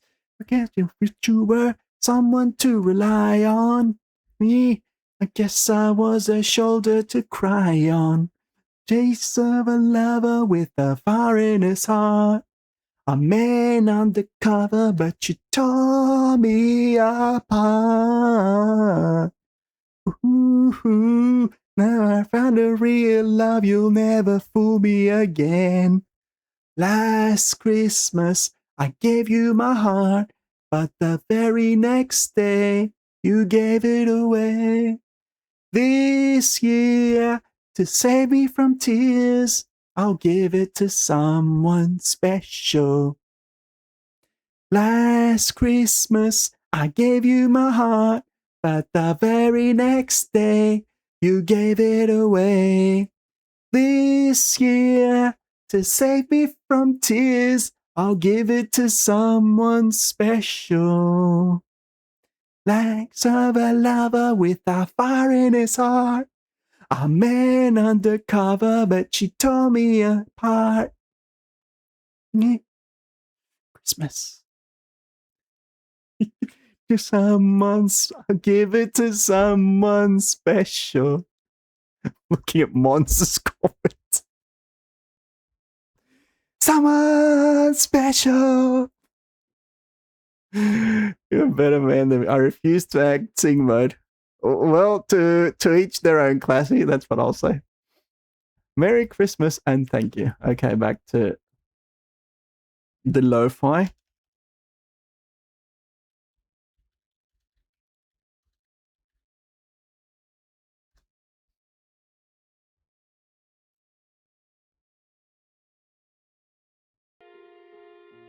Merry Christmas.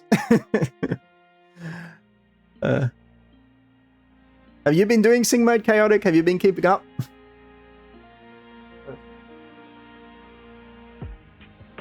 Oh my god, there's still a lot in this box. Come on, we can get through this. We can get through this. There's actually no more games left. There's just a whole bunch of collector's editions and consoles and stuff like that. Whew. All right, let's go. So the next one is, you guessed it, another Final Fantasy. This one's Final Fantasy Type 0. It's not one that people still redeem it, just not that often. Oh, really? Well, I guess we'll have to do something about that. So this one's called Type 0 HD. The story behind this game, not 9, Monzo.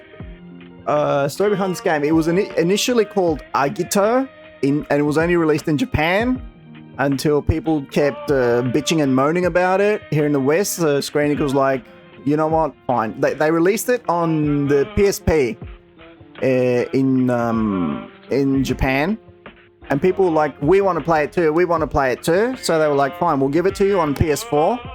It was one of the first games to be released on the PS4, so they were like, you can have it.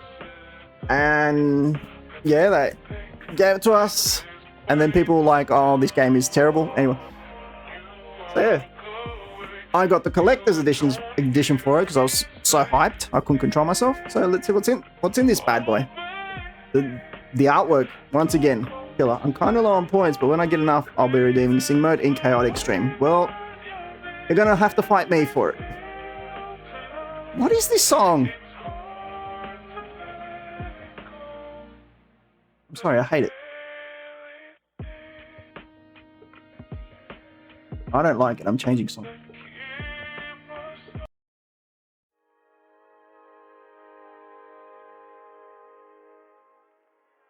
Yeah, seriously, it was bad. Okay, so what's in here? The art book, which we will go through shortly. Oh, no, don't do that.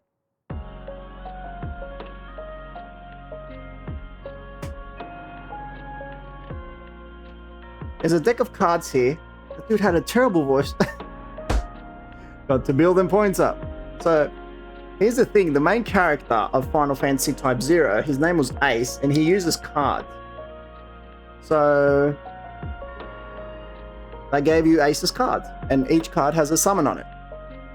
I think one is... Hang on, let's go through them. I think this one is Diablos.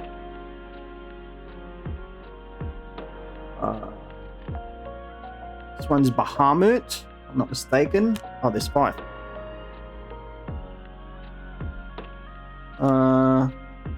Shiva. Good night, Chaotic. Thanks for popping in. This one's Shiva. This one's Ifrit. If I'm not mistaken, this one's Odin. So yeah.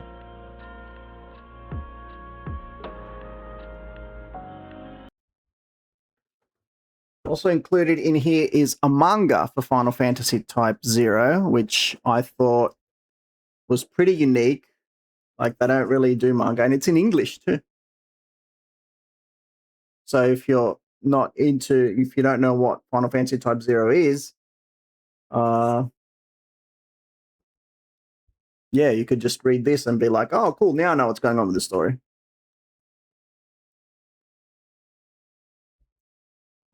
What else?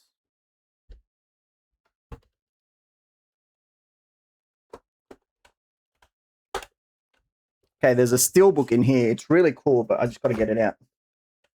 Oh, there we go. It was actually pretty easy. Now, this is one of my favorite ever. I think it's my favorite steelbook in my entire collection.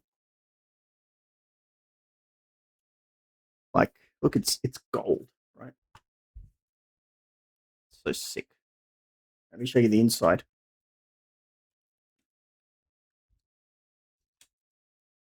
Hang on. It also comes with a soundtrack. Let's see. Also, the reason why Final Fantasy Type 0 was so popular is because it came with this back in the day. Look, it gave you a playable demo for Final Fantasy 15.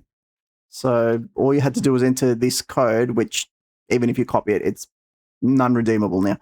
So you just entered this code into the PS Network and you could get to play Final Fantasy 15, which was, back then, it was a game that we were waiting 10 years for.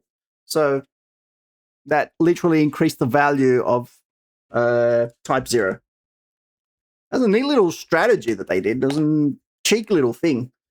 It's like, okay, you can play Type Zero and you can get a little bit of 15 as well.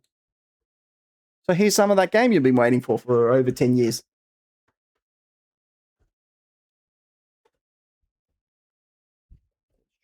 Manga back in. I don't know if you're keen to go through this, the Class Zero art book. Just talks about the story and the characters and all that, but I mean, we're not doing anything, so we might as well go through it. There's a message from Hajime Tabata. Hajime Tabata was the director of Type Zero HD, Crisis Core, and 15, but he left Square Enix rather abruptly. Interesting. Yeah, sure. Let's go through it. Cool. So here you've got all the characters. These are the main characters of Type Zero. You could play as all of these at any given time. Most of them are named after the deck of cards. Like you've got Ace, Queen, Trey, which is 3, Cater, which is 4, Sync, 5, 9, 7, Deuce, which is... Imagine naming a character Deuce, though. They named the poor girl Deuce. Anyway. Size, which is 6, 8, King, 7. And then you've got Machina and King, who... By the end of the game, I'm sure no one's going to play this, at least no one who's in here. You realize that the whole game is based on Machina and Rem. Here you have a table of contents.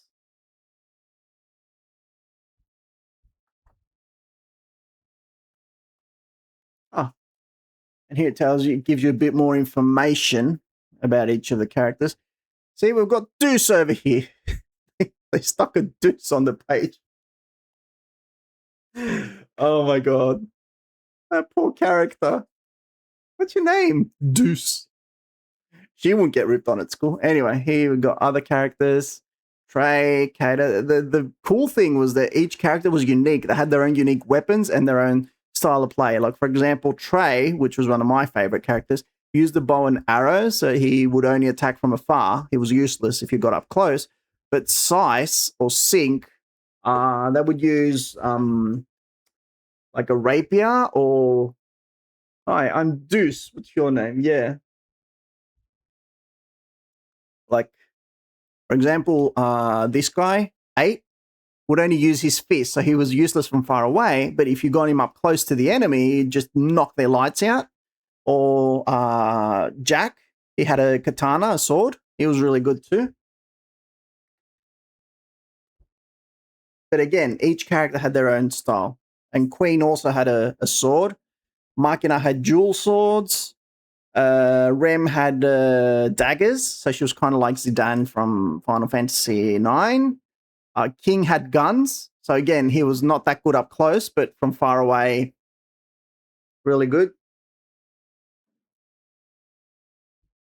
Another cool thing about Final Fantasy Type Zero was that it had an open world, so you got an airship after a certain point, and you could explore. Here's some of the other characters. Yeah. By the end of the game, you find out that she's behind pretty much everything that's going on in the game. She was actually their teacher, or their... essentially, it all revolves around a class of students who are being trained for military purposes. They're being trained for war, right? And yeah, they're trained in... Each student is trained into a certain type of fighting style. So they get sent out into military operations. So there was a twist. Oh my god! Oh, that twist! Oh, that twist! Seriously, I've had like you. After a certain point, I'll spoil it because you're not going to play it. Are you planning on playing Final Fantasy Type Zero, Vision? Do you mind if I spoil it? Because it's interesting. Here's some more characters, by the way. Probably not. Okay. So what happens is these kids get sent out on missions, on military missions, and by the end of it, they become so powerful that they take over the nation they're fighting for takes over pretty much the rest of the world. And you're like, okay, so we've fought, we've taken down most of the enemies, most of the known enemies in the world. So what else is there to do? And they're like, well, we'll probably be chilling from now on. We'll probably get to graduate and all that. And then the final chapter enters, and everyone in the entire world dies, and you realize that it was these kids, like these otherworldly entities start popping out, and you realize that you essentially helped the world. You led it to destruction because, the whole screen turns red, and you hear this really ominous voice come out, and it says, "We have arrived," and you're like, "What just happened?" I tell you, like when I was playing it, I got a shock because of the way it happened. It's like some voice, the voice that was sort of like talking about the game and the events of the game said, "The final days were upon us, and the world reached its final steps." And then you heard these sort of weird creatures come out, and they said, "We have arrived." And they said, thanks to the actions of Class Zero, these kids were called Class Zero, the world reached its end. And you were like, okay, so that's what we were working for? Anyway, here's some more artwork. But yeah, the twist, the way that happened, it was like, and then these kids realized what they had done, and they tried to prevent it, but they weren't able to. So yeah, the story was not that fun. The story was really gritty. Especially for a Final Fantasy game. It was all just war and blood and guts everywhere.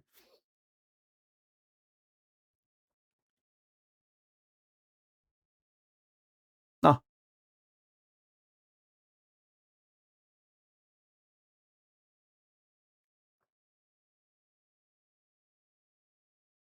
the artwork is interesting though. You can see from the different locations in the game's world that the clothes and what they wear is entirely different. Yeah. Here's the Type Zero version of Gilgamesh. He's actually a secret boss in the game. You don't get to fight him. He was supposedly a king in a nation, but that nation gets wiped out at the opening 10 seconds of the game. Here's more stuff.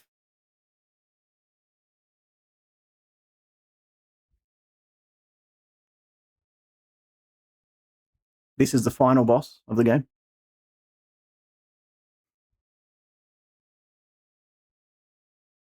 Yeah, I'll tell you, that final chapter, it just hit like a boss. More random stuff. Isn't Gilgamesh Secret Boss in Final Fantasy Rebirth? Yeah. Gilgamesh is a secret boss in most Final Fantasy games. Is Ifrit, is Odin, I think. Yeah, that's Odin. Is Golem, which is sometimes a summon in Final Fantasy games. And is Diablos and Bahamut, the Type Zero version of Bahamut. Still cool. Looks a bit like the Final Fantasy X Bahamut.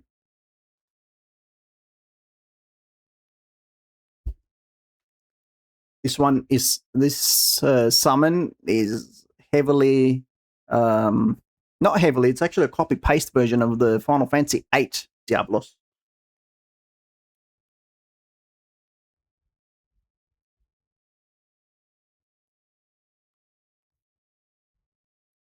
And here's Shiva, looking like a little girl on roller skates. I don't know what that thing next to it is. Unused. This unused. Okay.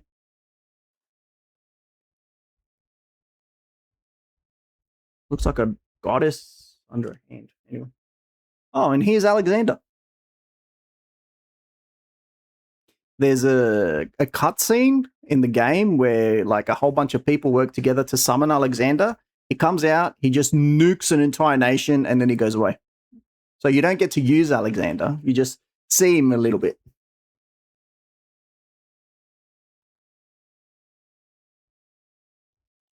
Like literally, he destroys an entire nation. That's his job in the game.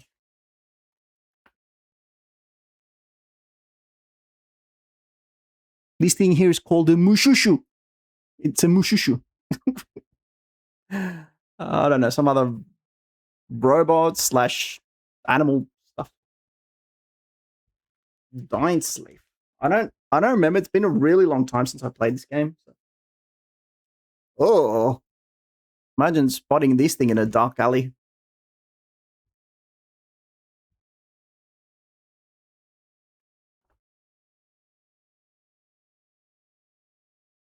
More robot animals.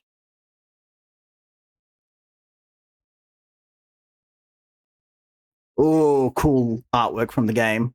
So I told you, it's all about war and stuff. It's a very dark game.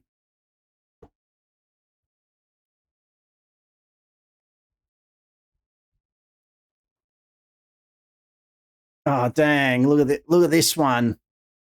Just feel the pain coming out of this one. He's holding her in his arms. And like, she died. This one's pretty cool too. This one's action, but this one's more dramatic.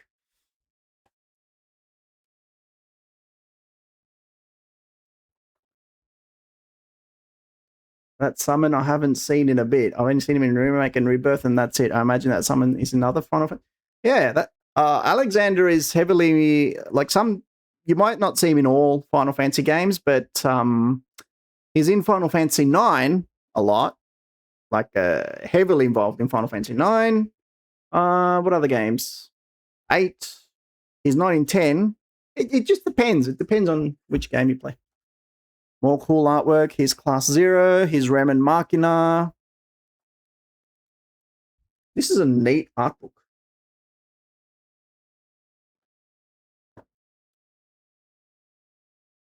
These are some of the locations and other artwork.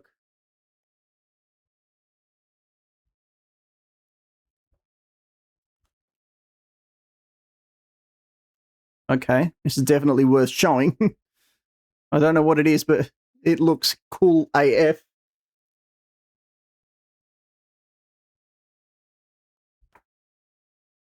More of it. The cool doesn't stop. Like you can just feel the action coming out of these pages. I swear the game wasn't that cool. These this artwork, I feel like it's overselling the game. I don't know what all this is. Like some of the characters were turned to crystal.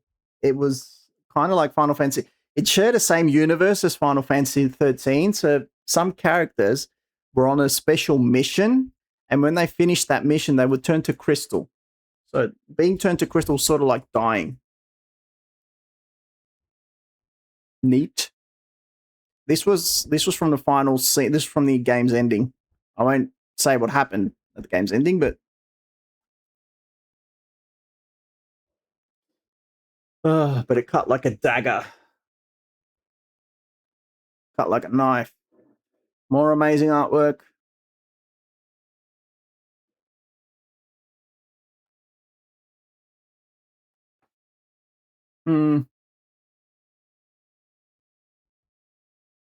This one looks like a train station.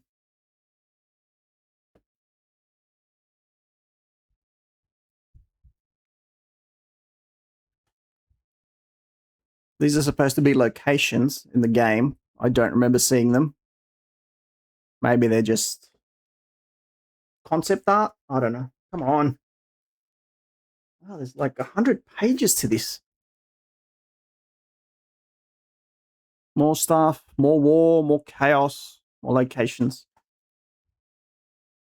Chapel of Destruction. Here you go. More neat stuff.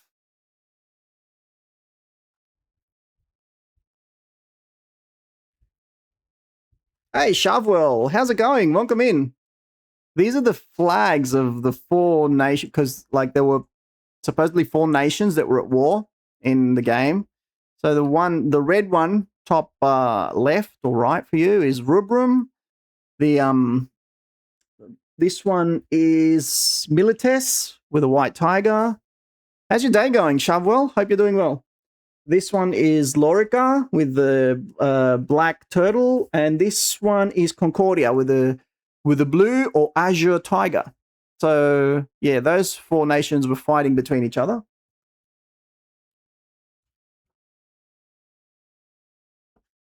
Oh, and finally, this is the map of the world. And I don't know what this is. I think this is all four nations together. Yeah, good, good. I'm just doing a stream where I'm showing all my old stuff, like collector's editions and all that, or old games, that type of thing. It's supposed to be just a chill stream. Are you into, like, what type of games are you into, Shovel? Okay, that's it with Type 0.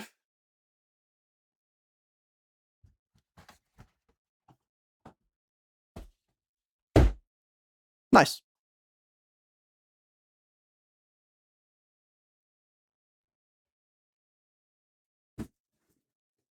So remember when I said I got the collector's edition from Naruto Ultimate Ninja Storm 4? So it also came with this plaque of Sasuke. It's metallic. I haven't taken it out of its folder. So yeah, that's pretty much it, but it's uber cool.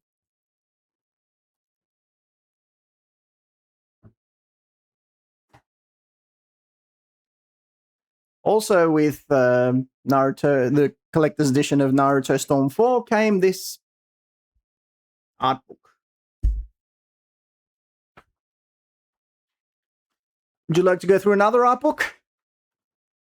I feel like this one's not as big. It just has anime stuff, like characters from the game.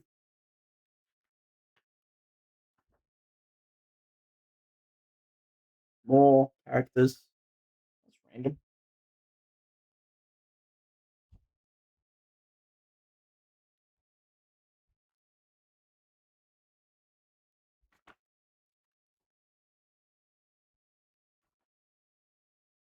Naruto growing up. I was really huge on Naruto a few years back, but unfortunately it ended.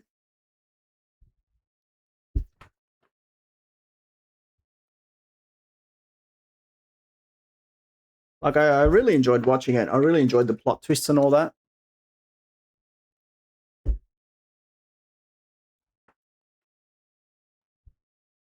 Hmm. Oh, more pages than I thought.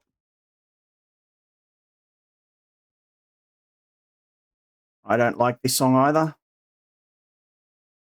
I don't like this whole loaf, I think.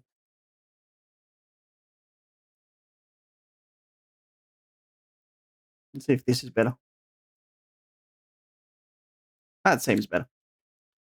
All right, where were we? Gotta find the page. All right, got through that.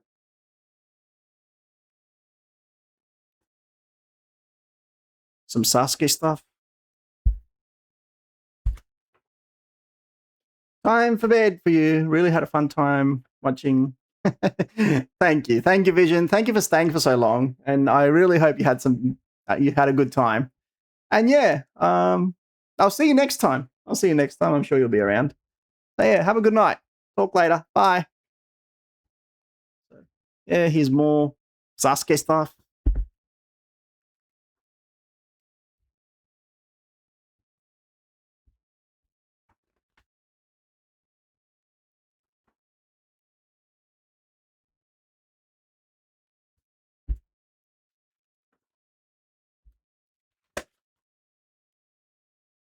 More of it. There's a lot of it.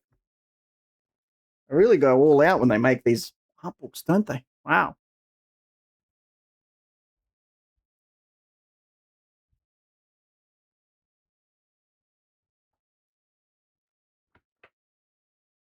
Oh, this is Naruto's mother. She cried when she. Anyway, I won't spoil it. Go watch the anime.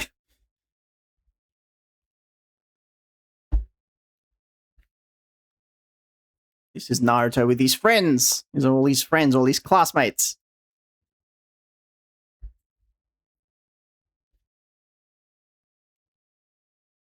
Lots of action in these games and in the anime, as you'd expect from a shonen manga, from a shonen anime. Lots of tears, lots of sad moments. Sasori and Deidara. Oh, this is the Akatsuki, the evil terrorist organization that were trying to kidnap Naruto.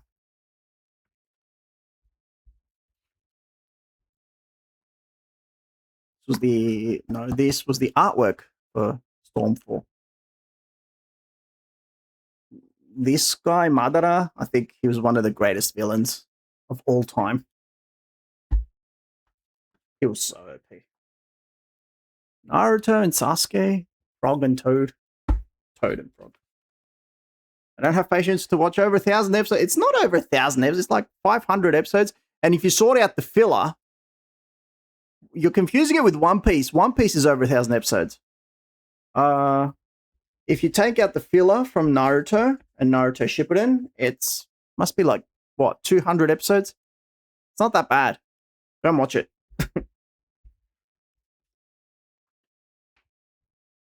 And here we go, Naruto and Sasuke with their predecessors.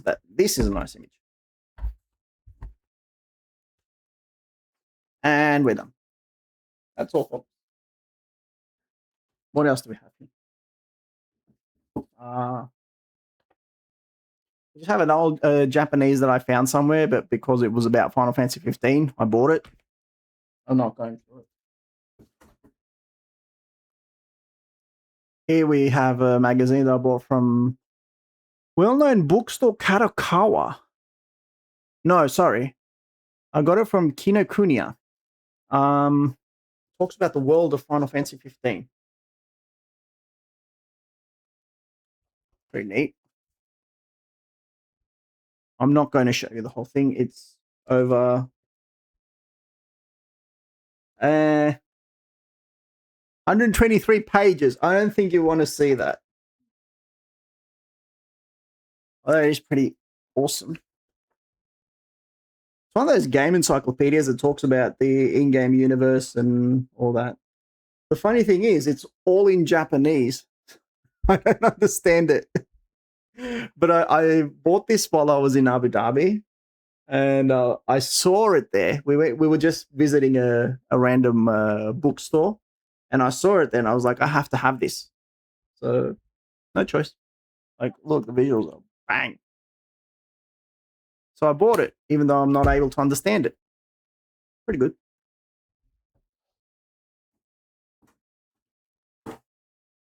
We're getting to our final moments. An old, DualShock 3. It's white. It's used. It's not mine. Someone gave it to me.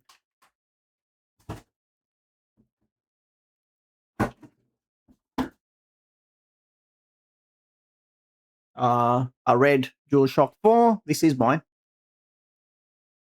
Still in good condition. Red is my favorite color.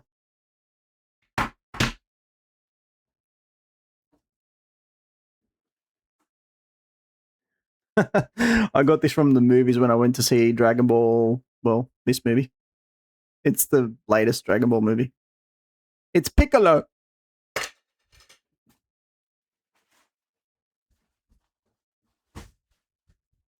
Okay, and I've got another 2 consoles to show you, and that's it. We're done.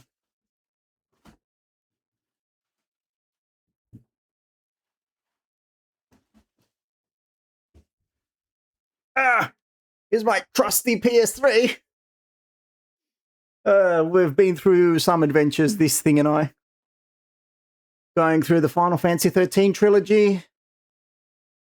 What else? Playing some Naruto games. This thing is a menace. And it's big. It's not the small one.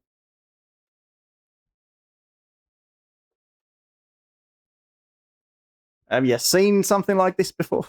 They used to make them big, but it's not. You deserve a kiss. I'm not going to kiss it. It's been sitting there. It's got dust all over it.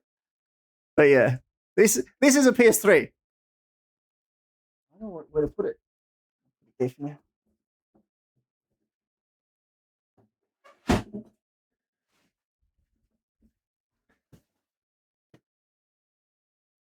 And this is its older brother, the PS4. Woo. There we go, PS4. Nice. It was a very elegant console. You don't mean the fat edition? Yeah, that was the fat edition. Is this the This isn't the slim PS4, is it? Is this the OG PS4? I don't remember.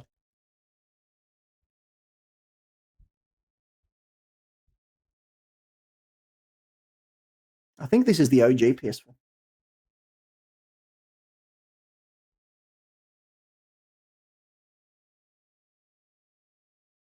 This has also been through the ringer.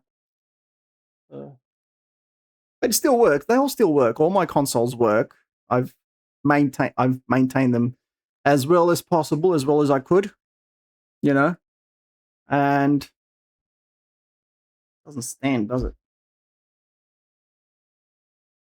No, you don't have the slim PS3. I have the slim. That's the slim? Are you kidding me? No way that.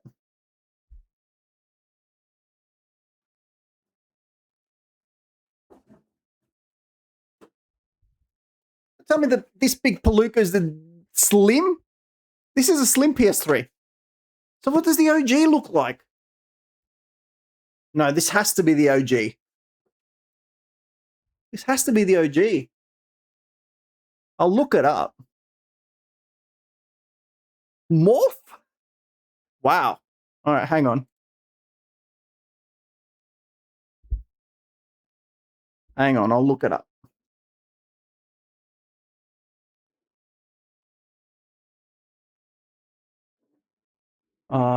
Yeah, you're right. It is the slim. Oh my god. The original was way bigger. Oh my god, they used to make consoles like mountains.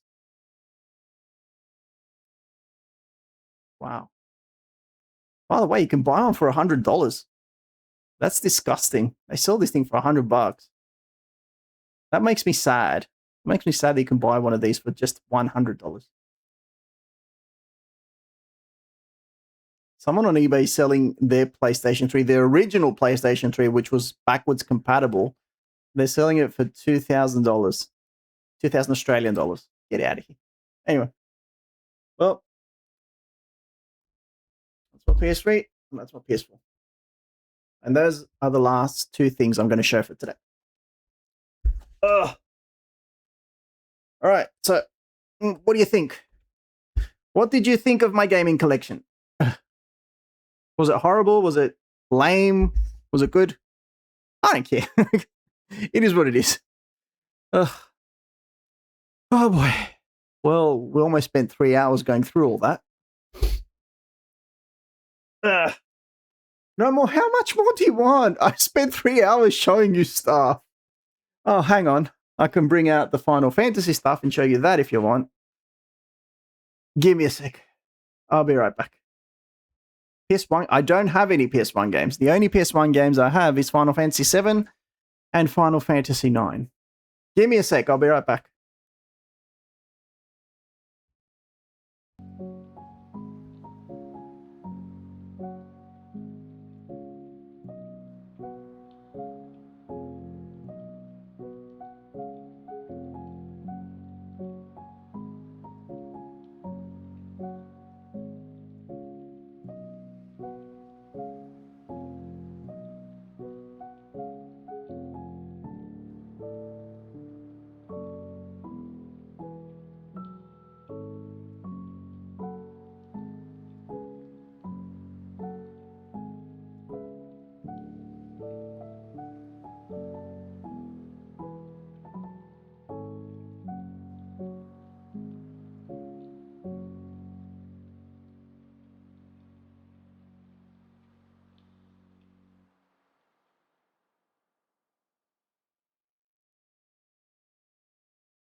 All right.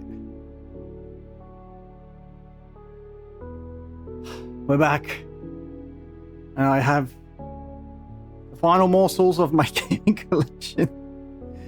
This is it. It's the final stuff. This is all Final Fantasy, keep in mind. And these are the games that you used to see literally every day in my shelf while I was streaming from Athens. You can go back, check out my old streams. They're literally in the background. But yeah, I'll start off with this. Ouch. This is just a collection of Magic the Gathering Final Fantasy cards. And this is a deck of cards I got when Final Fantasy did a collaboration with Uniqlo, and they made these shirts. I think I've shown these cards on stream before. Now, in no particular order, these are all the Final Fantasy games I've got. Final Fantasy Tactics, the Ivalice Chronicles. Of course, you know about that. We played it. We finished it on stream.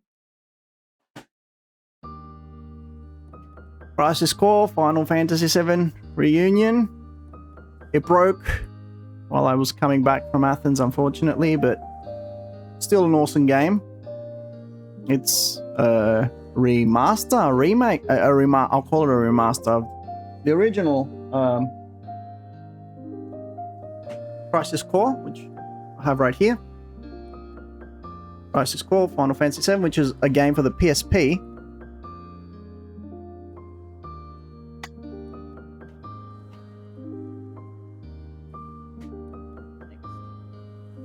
Final Fantasy X, X-2, HD Remaster for the PS4. This game was originally released for the PS3, but, you know, I get enough of it. Final Fantasy VII Remake, enough said.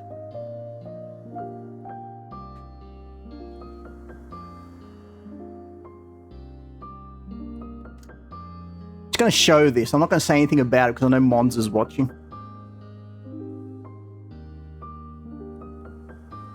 What is it? I don't know. It's just a random game. You wanted to see PS1 games? Here's your PS1 games. Here.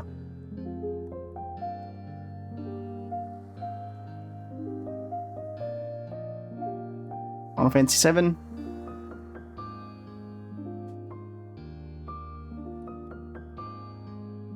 Here's a couple of games that were popular back then. Dissidia Duodecim, or Duodecim, or Decimals, or whatever. Here's the back. These were fighting games, actually. They came out on the PSP. I think there's books inside as well. They came out back at the time when companies used to still make books for the games.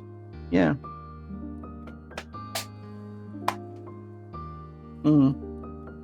Yep. You can see there's a booklet in here. Nice times, nice era. Oh well. Shadowbringers. Oh yeah.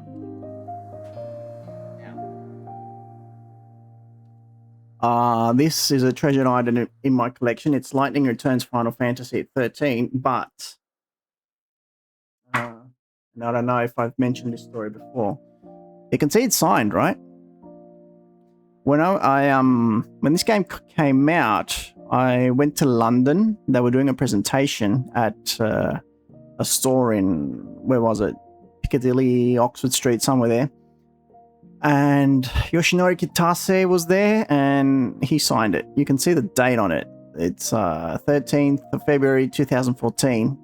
So this has actually been signed by Yoshinori Kitase himself. If you don't know who Yoshinori Kitase is, he's actually the brand ambassador for the whole Final Fantasy franchise. So yeah, this actually, thanks to this signature that's on the box, this piece costs thousands. It is a unique item. I'm not giving it to anyone.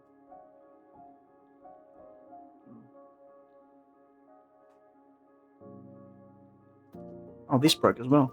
This is the movie Final Fantasy, The Spirits Within, that almost made Square Enix go bankrupt because people hated it. Don't watch it. It's so sci-fi that even they don't know what's going on. Final Fantasy XIV Stormblood.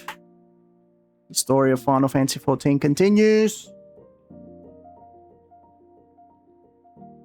A Realm Reborn. This was supposed to be in the collector's edition. I don't know why it wasn't.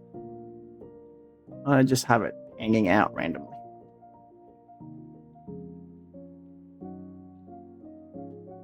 Kingsglaive, Final Fantasy 15. This was this was the movie that came out before Final Fantasy 15 itself. Really cool movie. Starring Aaron Paul, Lena Headey, and Sean Bean. So yeah, you know, you got some top quality there.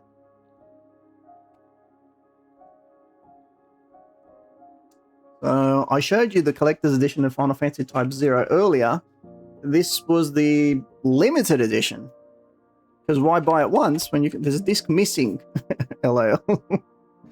So this was the limited edition of Final Fantasy Type 0. You could use it as a... Hang on, let me show you. You could use it as a bloody hell.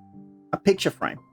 It was supposed to be a picture frame. You could just set it up like this on your desk or anywhere you want.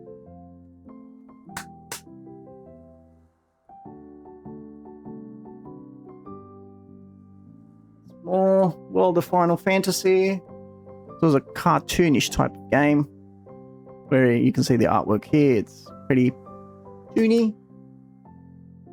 What was cool about this limited edition was that, look, it looks like a book. It essentially is a book.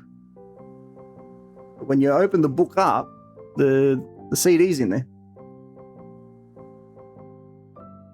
And it is a book. Like, it's got pages and stuff. So this is one of the most unique packages, game packages.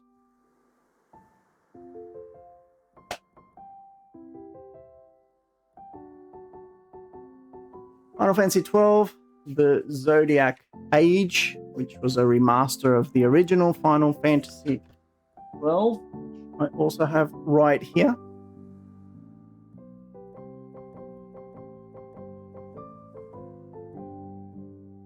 It was a pretty cool little disc steelbook. I have a lot of steelbooks.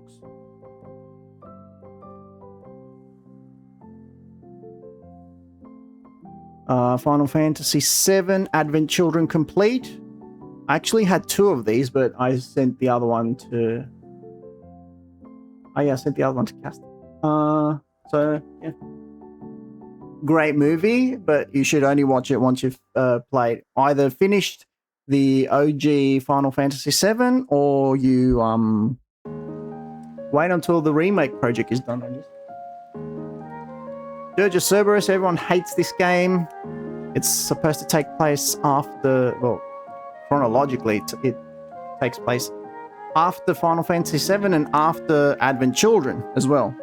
It's a shooter. It's a third-person shooter. So I don't know what the hell it's doing in in an RPG universe, but I enjoyed it. It tells the story of Vincent, who's one of my favorite characters. He became one of my favorite characters after I played this game, because the story cuts deep. Final Fantasy 13. When this game came out, everyone was pissed because there was no open world. It was like they called it a hallway monitor RPG, hallway simulator. Sorry, RPG. But nowadays, for some reason, everyone loves it. Everyone wants to see a remaster. I don't know.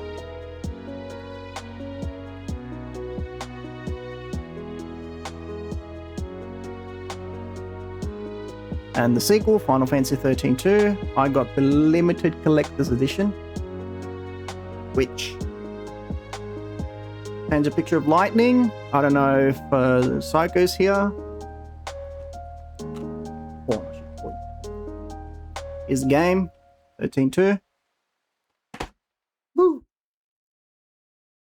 Here's some artwork. Oh, it's dirty.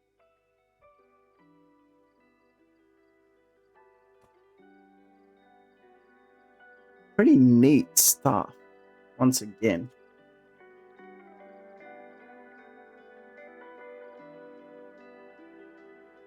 This game took place at the end of the world. You're supposed to jump around and change the timeline and stop the world from ending. Naturally, you failed. That's why there was a third game, which I showed you earlier, Lightning Returns.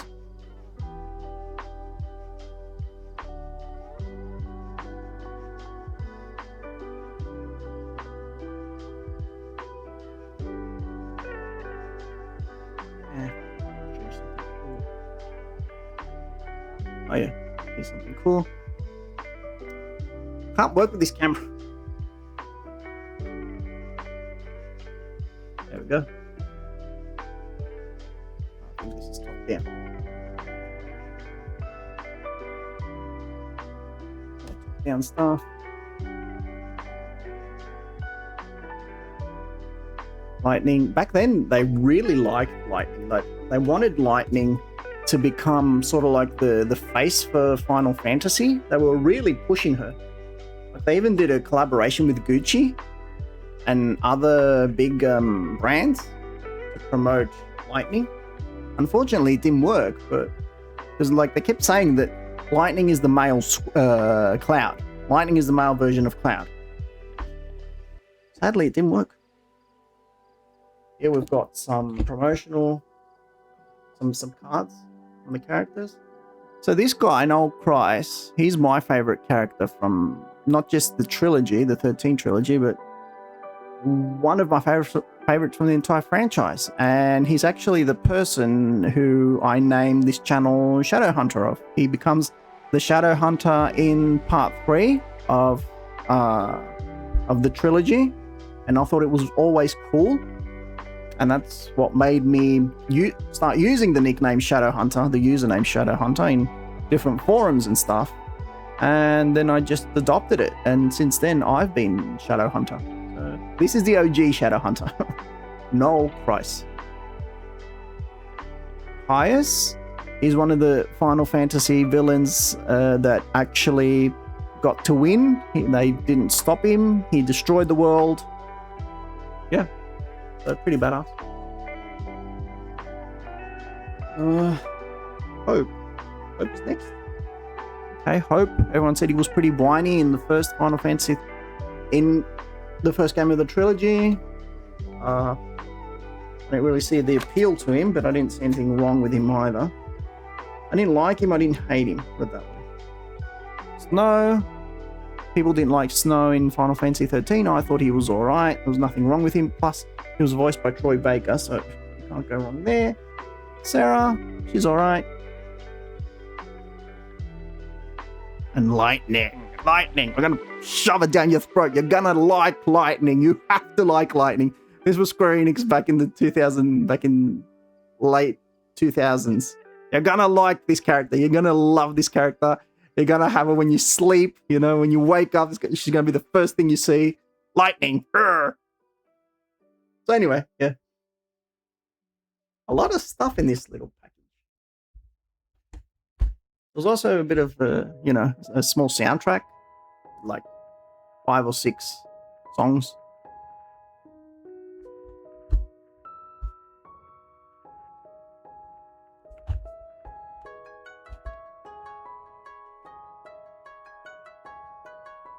What?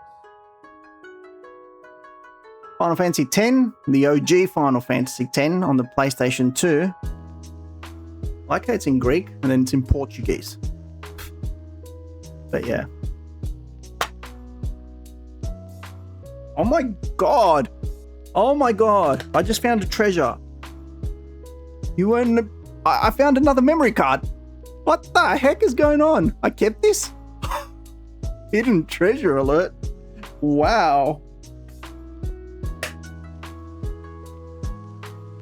And I found the booklet that they had. Back then they were still giving booklets with their games. I just want to see if I've written anything in it. It's all in Greek. I'm not going to show you anything. Or Portuguese. No, there's nothing in it. can't believe I found another memory card. I did not know that was there. I had no idea. This thing has been through hell and back, by the way. This thing must have gone through like 3 or 4 trips between Greece and Australia. That's insane.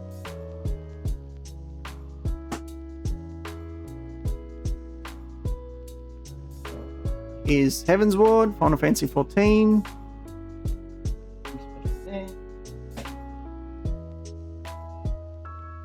Here's Final Fantasy 10-2, limited edition. This came out for the PS3 initially. I think I mentioned that earlier. HD remaster. And there's an art book, which guess what we're going to do. I'm going to go through it. Whew. Oh wait, it is like 30 degrees, but this room is boiling right now. I've got a fan blowing on me. If I hadn't, I would have been sweating buckets. Here's a message from... Come on. The message says Yoshinori Kitase, right? That's the guy who signed the steelbook I showed you earlier. Just FYI.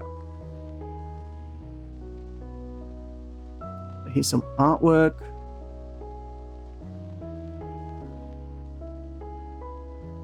Some of the Aeons.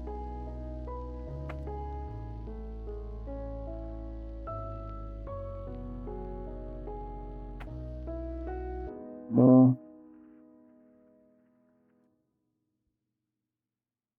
Neat stuff. Yeah. Some monsters.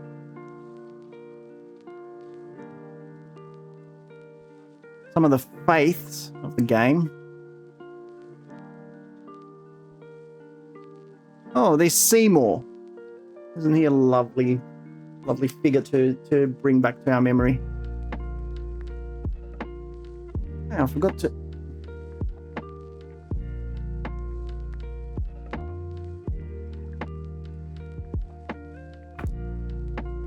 Marlborough.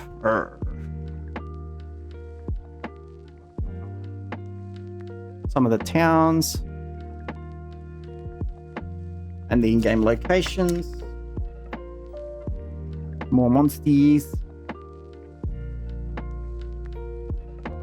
Ah, Lord Meehan.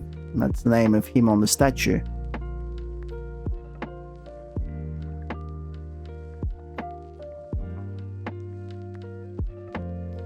More monsters. The one on this page is called Evray. Boy, he was a beast. So difficult to take down. Oh, here you go. Titus and Yuna.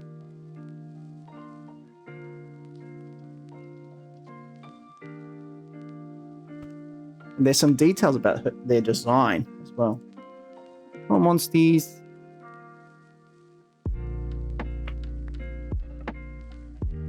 Blitzball.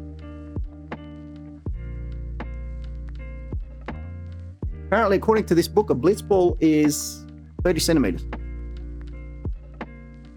The size of a blitzball, the length of a blitzball is 30 centimeters. Little random logos for the teams. More teams. I have no idea what these say.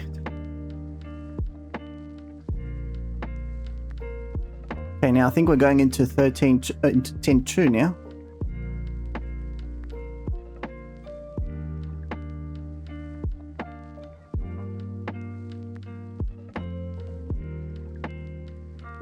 Oh wow, that was Bahamut. Is Kilika, yeah, and some other places.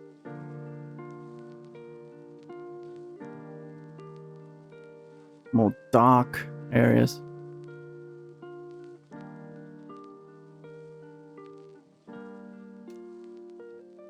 Some other stuff. I think this one is Yuna singing. Yuna's concert from Final Fantasy X-2, if you know what it is. And this last one is, I think it's Shuyin and what's the other one? Shuyin and the girl from 10-2 in front of Vegnagun. Which is a nice scene. Okay, that's it from 10.2.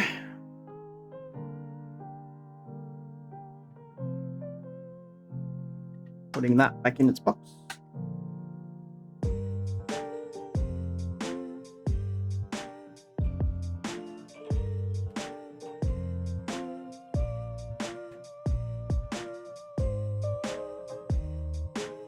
Here we have the deluxe edition of Final Fantasy 15, which contains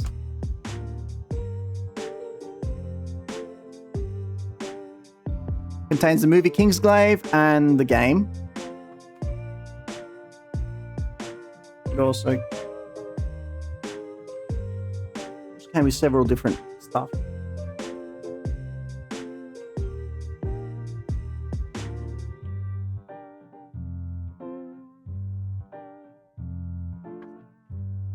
This is cool. It's a signature. It's signatures from the entire team saying thank you for the support. Arigatou gozaimasu. This was neat of them.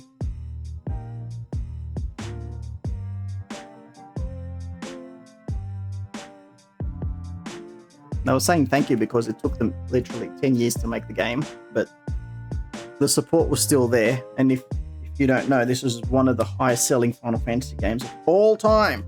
Sold over 10 million copies, I think, if I'm not mistaken. And then because it was incomplete, they came out and they made DLC for it, and then they released a complete version of it, something like that. Here's the next one, Final Fantasy 16, the deluxe edition. Let's see what's in it.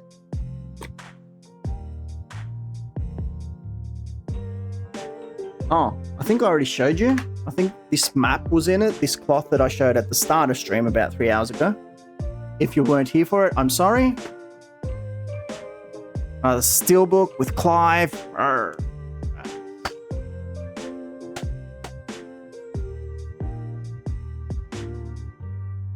And that's it. I thought there was going to be artwork in it. There's not.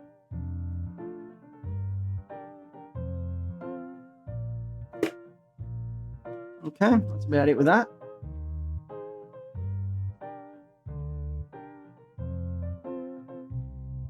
Final Fantasy VII Remake Deluxe Edition. Let's see what's going on in this one.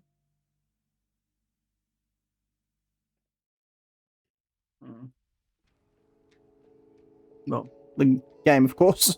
Hello. Steelbook with Sephiroth. That's not badass. I don't know what is.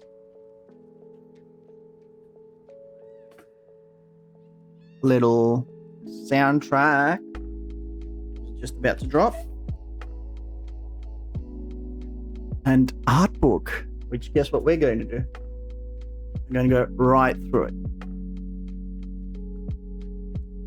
Contents.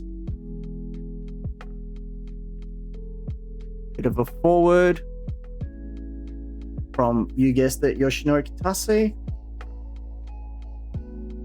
Base Cloud.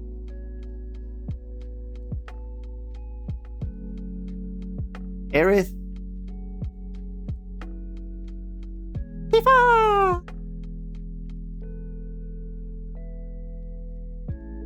Barret. Just normal Barret.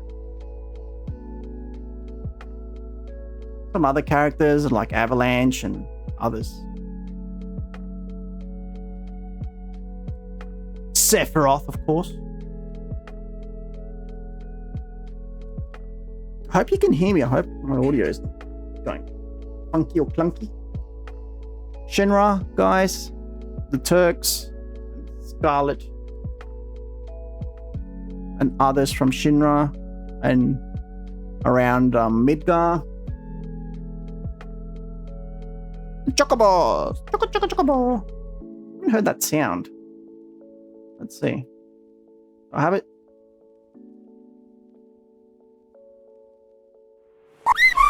There we go. More stuff.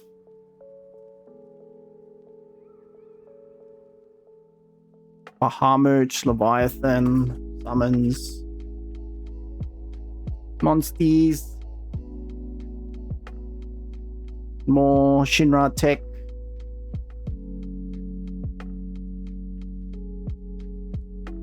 A lot of this stuff. A lot of that stuff. Enemies you met in the sewers. More of this. Abzu, that was Don Corneo's pet on the left or right.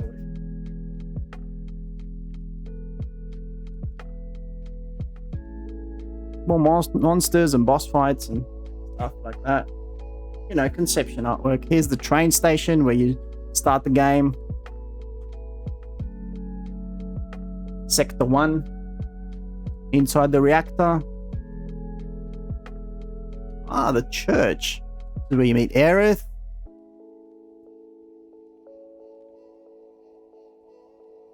Slums. This is actually giving me Crisis Core vibes.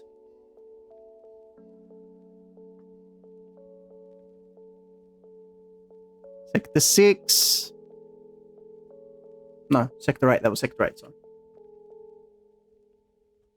Shinra HQ, the president's office, the building.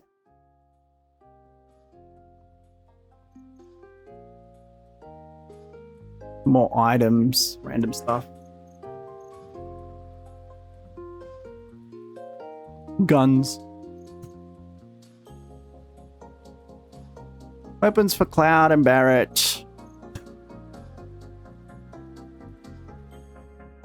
Aerith and Tifa. And other stuff around Midgar. The bike that you use to escape Midgar in the final chapter. And that's it. Yeah. Alright, let's pack it up. And I think I've only got one more thing to show you from my entire gaming collection. Just one more thing. I think you can guess what it is.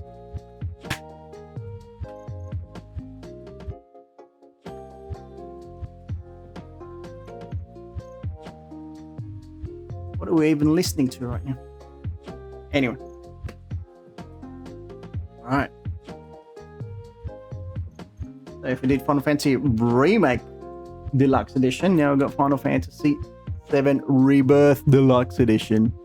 I like how these boxes shine. If my camera would work with me, I could show you properly. There we go. Nice job. Let's open this bad boy up. So this has more stuff.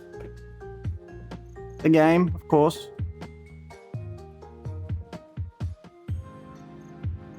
And what else? The art of Final Fantasy VII Rebirth. Give me a minute. We'll check it out. Again, mini soundtrack.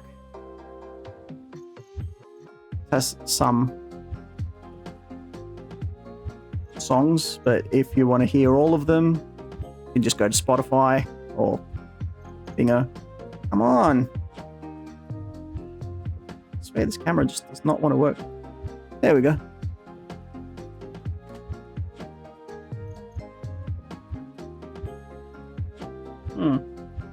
Has another compartment there. Anyway. And here's the steelbook for Final Fantasy VII Rebirth. It's Cloud and Zack, and on the back you can see the Buster Sword. And well, I'm assuming it's the area where... I won't spoil it. But anyway, alright. I'm going to put all of these back. I'm just going to keep the art book out so we can explore it, we can go through it. And that'll be it for today.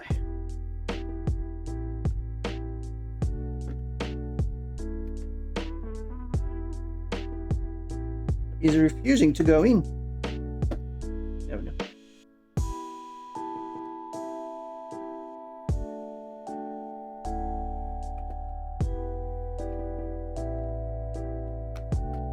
I haven't opened this in a while.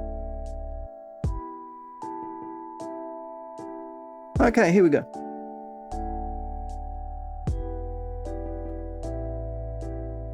Again, an opening letter from Yoshinori Kitase.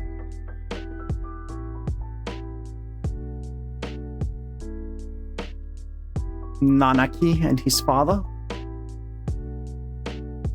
This one's a lot bigger, by the way. Kate Shith, the Gold Saucer.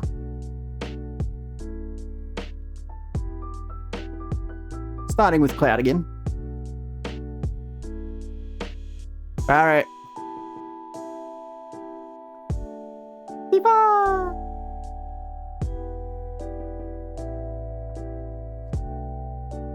Aerith. New entry, Red 13. Yuppie.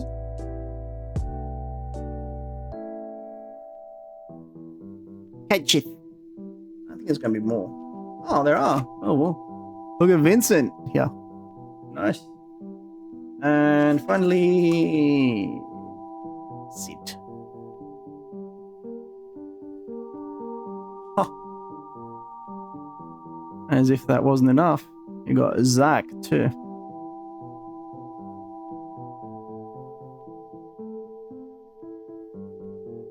Sephiroth. More conceptual artwork of Cloud and Tifa in their bathing suits. Aerith and Yuffie. Hey, where's Barret in these, here's some other people, but where's Barret in these Sailor? Here's Chocobilly and some other guys. Other people. Guys and gals. Captain Titov, and there's a robot. I don't remember what that robot does or where you meet him. But anyway. Oh, Gus. From the prison. The underground prison. The desert prison in Corel.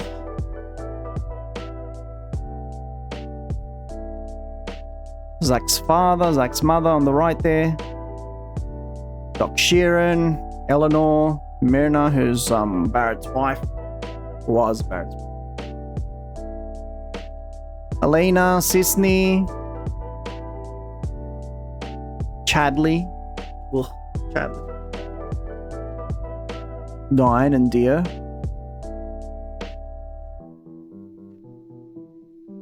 New summons, Titan.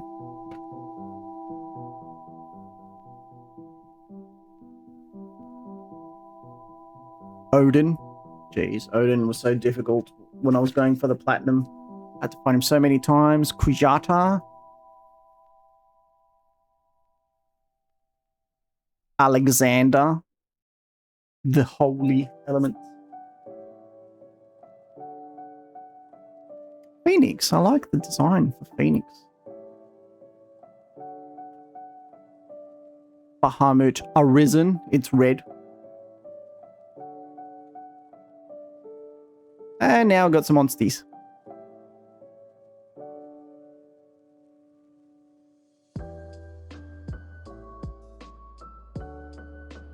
More beasties. I think these go by region. Got that big snowy buff one up there. Or this one down here.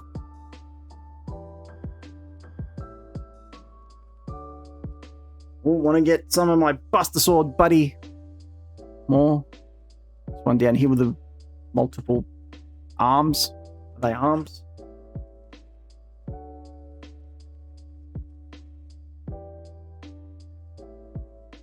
More beasties, stone golem and stuff.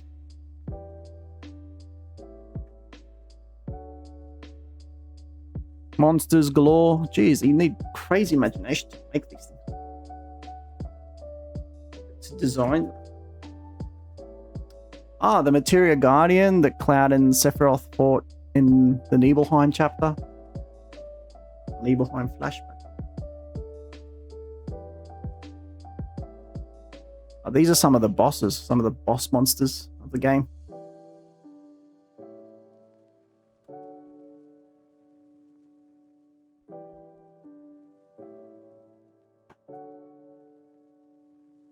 Genova. Could I give you a word about our Lord and Savior, Genova?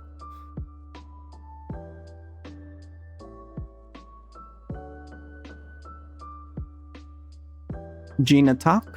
Oh boy, what a pain in the butt. All of these were so annoying when you played them on hard, especially when you played on hard mode.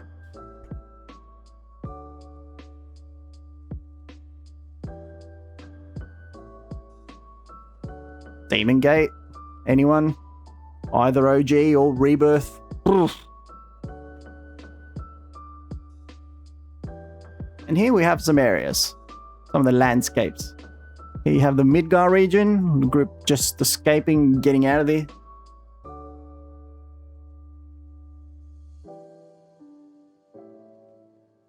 Here's a look at Calm. Some of the concept art for the signs.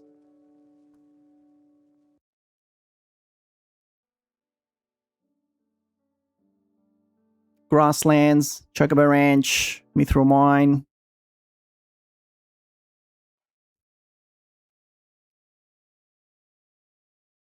Gold Saucer. Uber cool. And some of the signs at the saucer. Posters. The Desert Prison at Corel.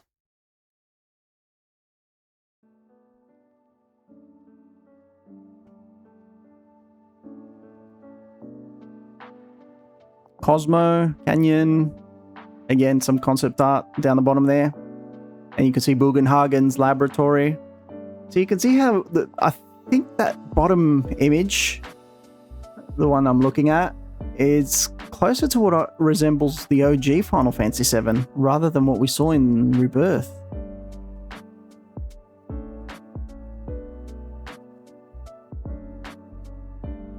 This here says Wall of Honor, but it's just where Red 13 meets with his father. Then you got the Shinra 8, the boat that carries the crew from one continent to the other. Takes them to Costa del Sol, which you see here, the resort. Got all the artwork.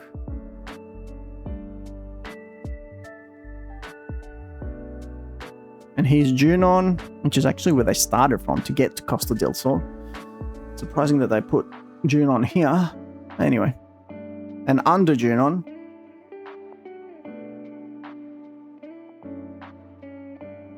Temple of the Ancients. We're getting to the end game now.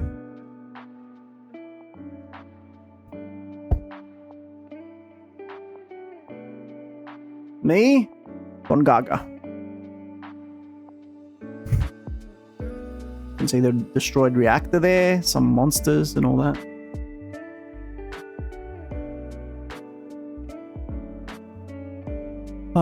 Here's Nibelheim. I think that's Cloud's house up top there. And then the Shinra Manor. And down the bottom you can see where Hojo did his little experiments. Yeah.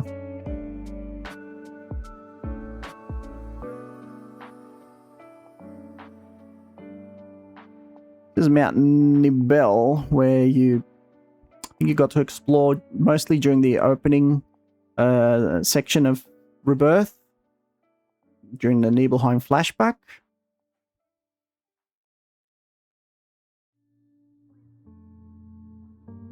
There's a sleeping forest that leads into the Forgotten City, which I'm sure we'll see soon.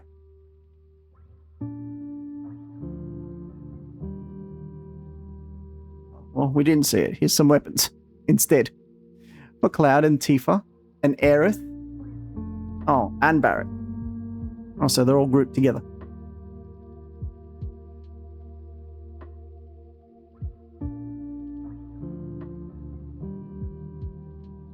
Some more weapons for Kate Sith, Yuffie, Red 13, and surprisingly Vincent, even though Vincent's not playable in Final Fantasy VII Rebirth, but, well, there you have it.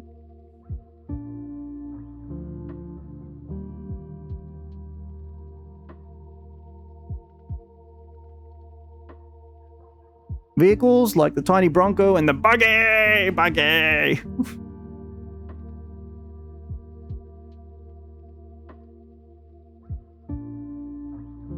more vehicles like Roche's bike, some other bikes, the off-roader, and the wheelies that you get to use in the Costa del Sol.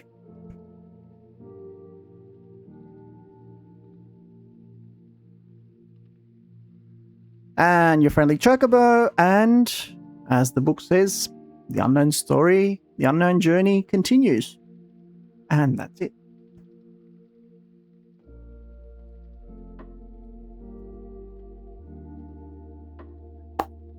And actually, that is it. That's about it. That's all I had to show. Thank you to everyone who joined. I literally have no more games. I'm out of games. I'm out of memorabilia. I'm out of game items. I'm out of stuff to show. I don't know. You want to see my phone? I've got my phone.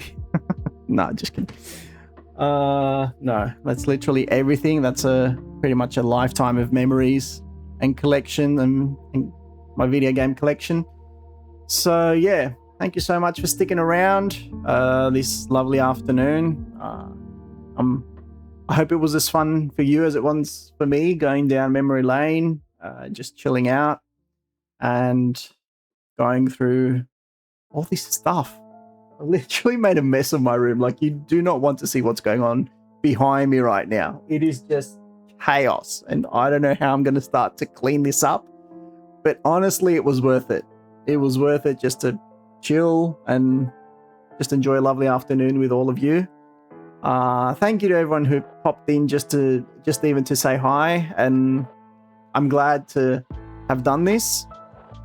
So anyway, that's about it. I hope you enjoy the rest of your day as we lead up into Christmas, and I hope you've got your plans sorted out. And even if you don't, even if you're just planning to take some chill time, just some time off work for yourselves, or even if you don't work, or even if you don't do anything and you're just planning to just sit there and continue to do nothing, if that brings you joy, continue to do it. Just do what you want to do. Forget what other people have to say, just be true to yourselves and be honest with yourselves, and just, find what brings you inner peace and happiness. It doesn't even have to be happiness, just, fulfillment and just inner peace. I think that's really important to have these days, just to find equilibrium, just that place where you can wake up in the morning and be like, I'm okay with where I am, I'm good, and you can maybe let out some of your creativity as well, because each person has a lot to offer. That's what I think personally. Anyway, right now I'm blabbing because I don't know what to say. I've always when I end stream, just before I end stream, I don't know what to say, so that's why I sort of start yapping. But anyway, I'll stop yapping. I'll say good rest of the day, good afternoon or good evening, no matter where in the world you are. Enjoy the rest of your day, and I'll see you tomorrow with some community gaming. We'll play some Jackbox games, and I hope to see some of you here. Anyway, bye everyone. See ya.